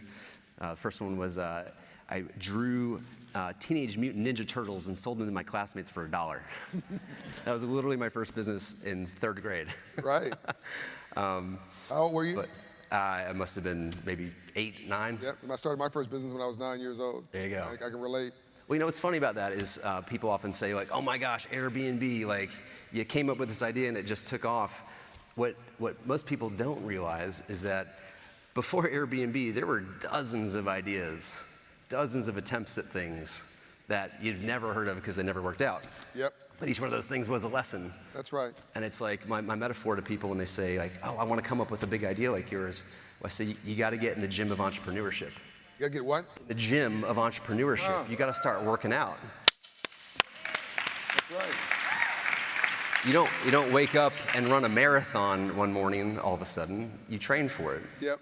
And so, yeah, anybody that wants to start a company, I tell them, just start, you know. I consider myself, to that point, a professional athlete of the brain. I'm a professional athlete. I just use my mind versus using my muscles. Or my mind is a muscle. By the way, 100%. Is this African? Where's this from? This is a bracelet that was given to the Refugee Olympic team that just competed in the Tokyo Games this past summer. So all the athletes that, so quick backstory, in 2016, the IOC created, for the first time ever, the Refugee Olympic team, because they realized that there's these athletes who have been displaced. They're in a host country, but they're not yet a citizen of that country. And so how could they compete? They created a team just for them. And they also did it to really surface the issue on a global stage. By the way. Hey, look at that. That's also African, from Zimbabwe, no, it's from South Africa, made by the Ashanti tribe, by women quilters there. I love that. Yeah, it's handmade, so. Beautiful. I like you already. Beautiful. This is from Nigeria. Nigeria? Yeah. Abuja. So you're the serial entrepreneur. You tried several things. You and Brian were hustling for rent. Well, I would say hustling for rent. We were about to get evicted. You know, this is kind of a little bit of difference there. There is a difference. It was 2007. I convinced Brian to move from Los Angeles to my apartment in San Francisco. Yep. We went to school together, and I always kind of had this feeling, this premonition that one day we would start a company. Yep. And actually, before we graduated, we got a slice of pizza together. I said, Brian, I think one day you and I are going to start a business, and they're going to write a book about it. Wow. And he laughed, I laughed. But eventually, the band reunited in San Francisco, and after about a week of him moving into the apartment, I go to the mailbox, pull out a piece of mail, tear it open. It says, Dear Joe, your rent is now 25% higher. Best wishes, your landlord. It didn't quite say best wishes, but I ran to my bank account. Brian ran to his. We didn't have enough to make rent for the next rent check. And so it was like, our backs are against the wall. What do? We got to make ends meet quick. And it was in that moment, I'm in the living room of our San Francisco apartment, and I was looking at the website for a design conference that we were going to attend. And it said on the conference website, hotels sold out. I thought, where are people going to stay? And in that moment, I looked over the edge of the laptop screen into the vastness of our living room. And I thought, well, what if we pulled out my airbed from college? We could inflate it on the floor, and actually we could fit 2 more of those airbeds. And that night, we emailed each other, loved the idea, and we decided to call it the Airbed and Breakfast. It took me a minute. Wait a minute. That's where the name came from? That's it. That's classic. Well, we hosted 3 guests on these, gorgeous airbeds, and we made $1,000, which is enough to make our rent. They had a fantastic stay in San Francisco. I mean, think about it. They got to come home from the conference with us every night. Our apartment was alive. Our friends were coming over, cooking dinner together. They're meeting people. It was social. And I remember they left. The roller bags, the door clicks closed. I look at Brian and I go, did we just get paid to make friends? And it's that's when the gears began to turn. Like, there's got to be other people kind of like us who would love some extra income to offset rent and also love to meet people from around the world. And so that's when our third co-founder, Nate, came on board, and we got off and running in 2008. And it was a slow start, I have to tell you. What a great story. And now you have 4 million hosts. 4 million hosts all over the world. It's a crazy thing for me to even think about, that what started in our living room is now in 4 million living rooms all over the planet. Do you pinch yourself? Every day. Really? Every day. The people I get to work with, the hosts I get to meet, the guests who tell me their stories. I mean, even just walking from the green room back here, probably 3 or 4 people stop me along the way. Oh, I got to tell you about the time I went to this city, stayed in the coolest home right next to the Colosseum in Rome. It was just the most authentic experience. Thank you for that. I never get tired of those stories. It's just so energizing for me that you create this thing, and through the power of the internet, is how we were able to scale. Yeah. How do you get to 220 countries? Well, you have an internet connection, you can get there. So today, anybody can become a business owner. By the way, you're not going to be an entrepreneur. They're the entrepreneur that created Airbnb or Air Mattress, B&B, whatever they called it. But a business owner takes a little less risk than the entrepreneur. The entrepreneur creates a new idea. The business owner buys into that idea and monetizes it like a franchise. And in some ways, the hosts are little franchisees of Airbnb. Yeah. So you're creating opportunities for people to become business owners in many ways underneath. You've taken an entrepreneurial risk, and you're allowing hosts to become mini business owners. That's absolutely right. It's micro-entrepreneurship, whattever you want to call it. We provide the platform, the infrastructure, and hosts are really, the entrepreneurs running their small business. And what's amazing is that since the pandemic started, new hosts that have signed up on our platform have earned over $6 billion. Wow. Since the pandemic. Since the pandemic started. So I want to pivot this to, you're the last guest of the 2021 forum, Meeting the Moment. Coincidence, to quote Andrew Young, my co-host, co-chair, and my mentor and global spokesman and my personal hero, Dr. King and him was in this room in 1967 planning the Poor People's Campaign. So it's very appropriate. We're now talking about how to let poor people come up from nothing as hosts for Airbnb. You're the last guest, can't make this up. And we're talking about basically opportunities up from nothing. When we're I want to talk about how social justice through an economic lens comports with the Airbnb model and what you're doing about it and what you're doing to help make the world a better place, not just make a lot of money. Making a lot of money is great, but I want you to do well and do good, but I don't need to tell you that. You're already doing it. I want the audience to know about that. But backstage, I asked you a question that pleasantly surprised me. I asked you, because I know some stuff going on that most people don't know about the company, I asked you, why'd you care so much? And you looked befuddled. Because there was no lineage, it wasn't like he grew up poor, he didn't eat bread and water coming up, his parents, he came up from a normal house. And I loved his response because it's the response I need and we need for probably 90% of the leaders on this planet. 10% of the leaders will have a story like Doug McMillan's or others where they can personally relate to struggle and pain. So you need to talk to him about it. Joe's story was much better. His response was much better for me because it's sustainable. Joe said, it's because I didn't have any pain that I care so much. It's because I've been so successful, because I've been so blessed, because I didn't have to struggle, because things did work for me. I now understand what my responsibility is to help other people less fortunate than me to come up from nothing. I think that's beautiful. Well, thank you for saying that. I grew up 45 minutes from here, up 85, in a middle-class family. Born into a very loving family, and through the work I've done over my time with the company, which has been going now for over 14 years, it's been amazing to see how the platform can help people find financial independence in some ways. Yeah. And actually, one of the coolest things that I love about our platform is when a host comes up to me at events like this, and they say, Joe, I got to tell you, I started renting on your platform our extra bedroom just for one weekend because I needed to make a couple $100. But the guests that stay with me were incredible. Now they've invited me back to Italy or to Europe. And so I kept renting. And it's been 2 years or so. It's roughly 2 years. And they say, I've earned two things from you. I've earned a financial cushion I didn't have before. And I've earned a confidence in myself that I didn't know that I had.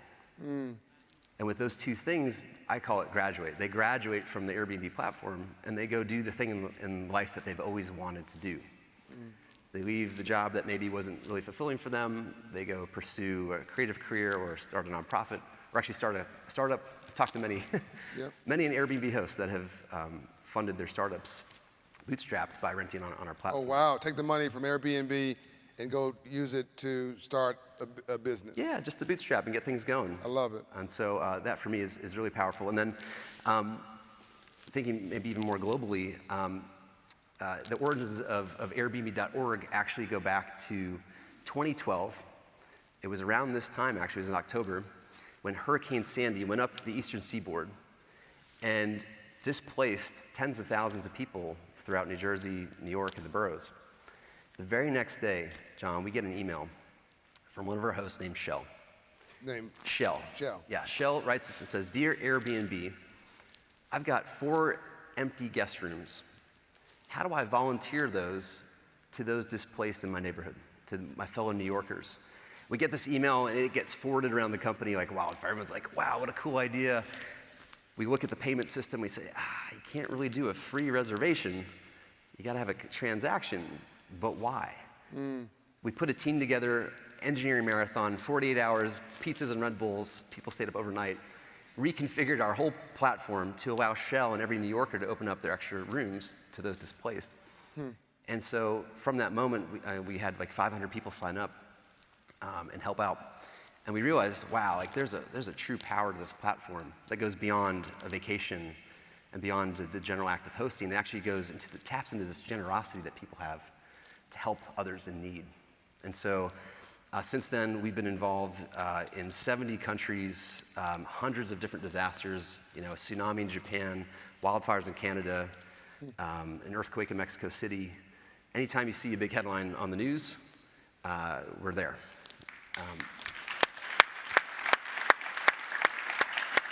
I should qualify that and say we're there, but it's really our hosts are there because they're the one opening their homes and offering their space for free at a discount.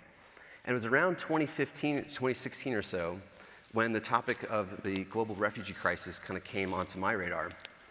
And I started to become a student of this problem.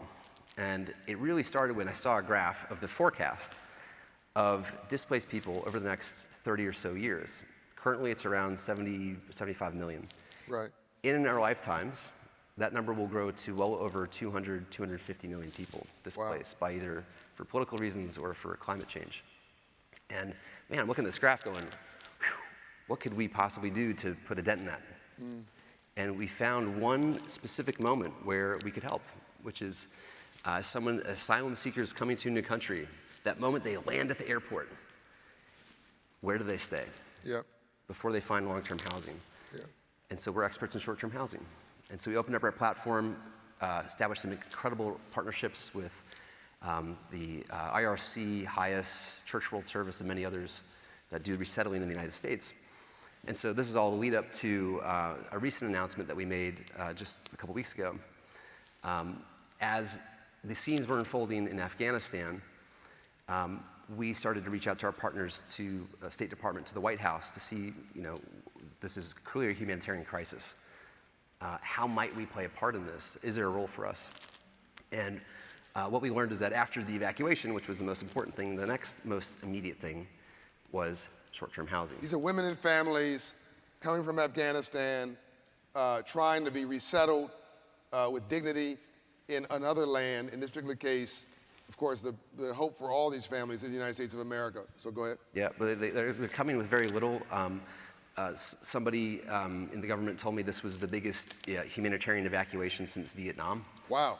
And so for us, we started to ask, well, how can we help? These are our new neighbors, like these are our new community members. Yep.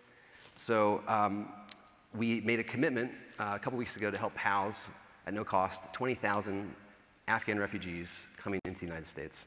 Nice. And aligned with this, I sent a note to Brian, his co-founder, and then that note was passed on to Joe, just commending them for doing this. We had read about it, saw it on the news, thought it was just a cool thing to do, wanted to encourage them, so we sent a note of encouragement, nothing more than that. And then Brian said, well, gee, we should talk, and so then Joe and I connected, and the team connected. So you have a special announcement to make today, don't you? I do, and I have to pause right here for something very, very important, which is I have to say thank you, John, because you emailed us with a very gracious offer to help use your network to participate in this very massive humanitarian effort that's unfolding as we speak in the United States. Between Operation Hope, Promise Homes, you stepped up and said, I want to help, and I want to thank you for that.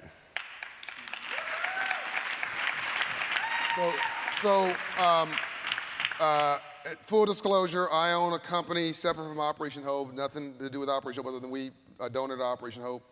It's the largest minority owner of single-family rental homes in America.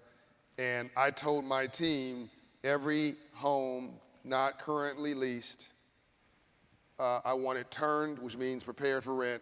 We're gonna rent furniture, put it in the home, and we're gonna provide those homes to Airbnb and to the US government to house refugees that come in the United States for their transition period here. And that Operation Hope is going to provide free financial literacy, education, and training for the children and the parents in those homes who are coming from Afghanistan trying to find their place here. And then we work together, and we've now working to get the entire single-family residential industry to follow suit, to provide free housing for nationwide for any landlord that has homes that are not currently leased. We all can find a way to do good. It ain't that difficult. Amazing. Thank you. So this is pretty cool. This project will be going on forever.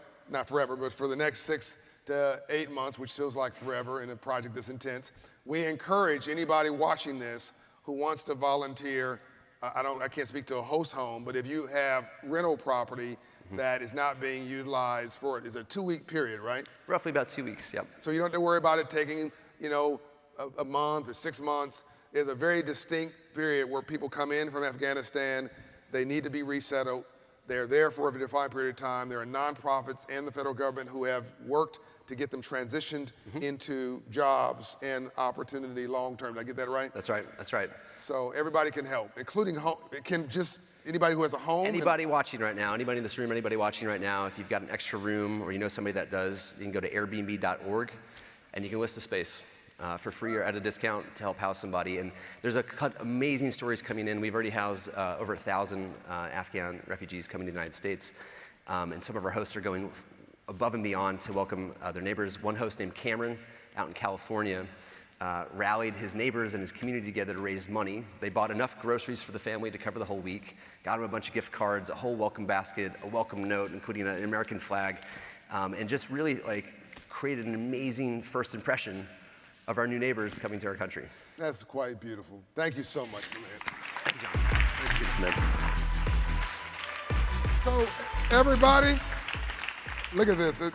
People giving you a standing ovation. Look at. I want to, as we wrap up, I want to thank Joe and Brian and Airbnb for showing that you can do well and do good at the same time. I want to also acknowledge on this stage about this time last year, we welcomed the CEO of Shopify, Harley Finkelstein, came here and made a commitment to create 1 million black businesses in America. We're all about results. I want you to know, a year later, we have 260,000 hours of professional firms that have been dedicated to these businesses. We've created more black businesses in a year than we've done in 12 years. We have 6,000 businesses that have already been created, 25,000 businesses that have been committed to in a short 10 months of startup. We have 52 partner companies that have already committed to it. I mean, this thing is rocking and rolling, and we've just begun on that 10-year campaign to create 1 million black businesses in America. Likewise, we now are announcing this initiative with Airbnb to help democratize housing and dignity for families. And you got an academy that we soon be launching, right? Expanding. Yep. Airbnb Entrepreneurship Academy. To do what? To help Airbnb hosts in communities of color learn how to be a great host, professional marketing, professional photography, really just create the base of being a great host on our site. And that expanded to Africa, I saw, right? We started in South Africa. We brought it to a rural part of North Carolina, and we're excited to bring it to other communities soon. And you should know that Nelson Mandela's grandson, Zanwa Mandela, is on our board, chairs the Mandela Legacy Foundation. He's here at the forum listening to what you're doing in South Africa. Amazing. So later, everybody, thanks for joining us for the 2021 Global Forum, Meeting the Moment. Thank you all. Let's go change the world. All the team, great job. Let's go change the world, everybody. All right. Hey, my pleasure. You know, thank you, John. It's always a pleasure to be here because I learn and I meet the moment because of you. So thank you very much. You know how much I love you. Love you.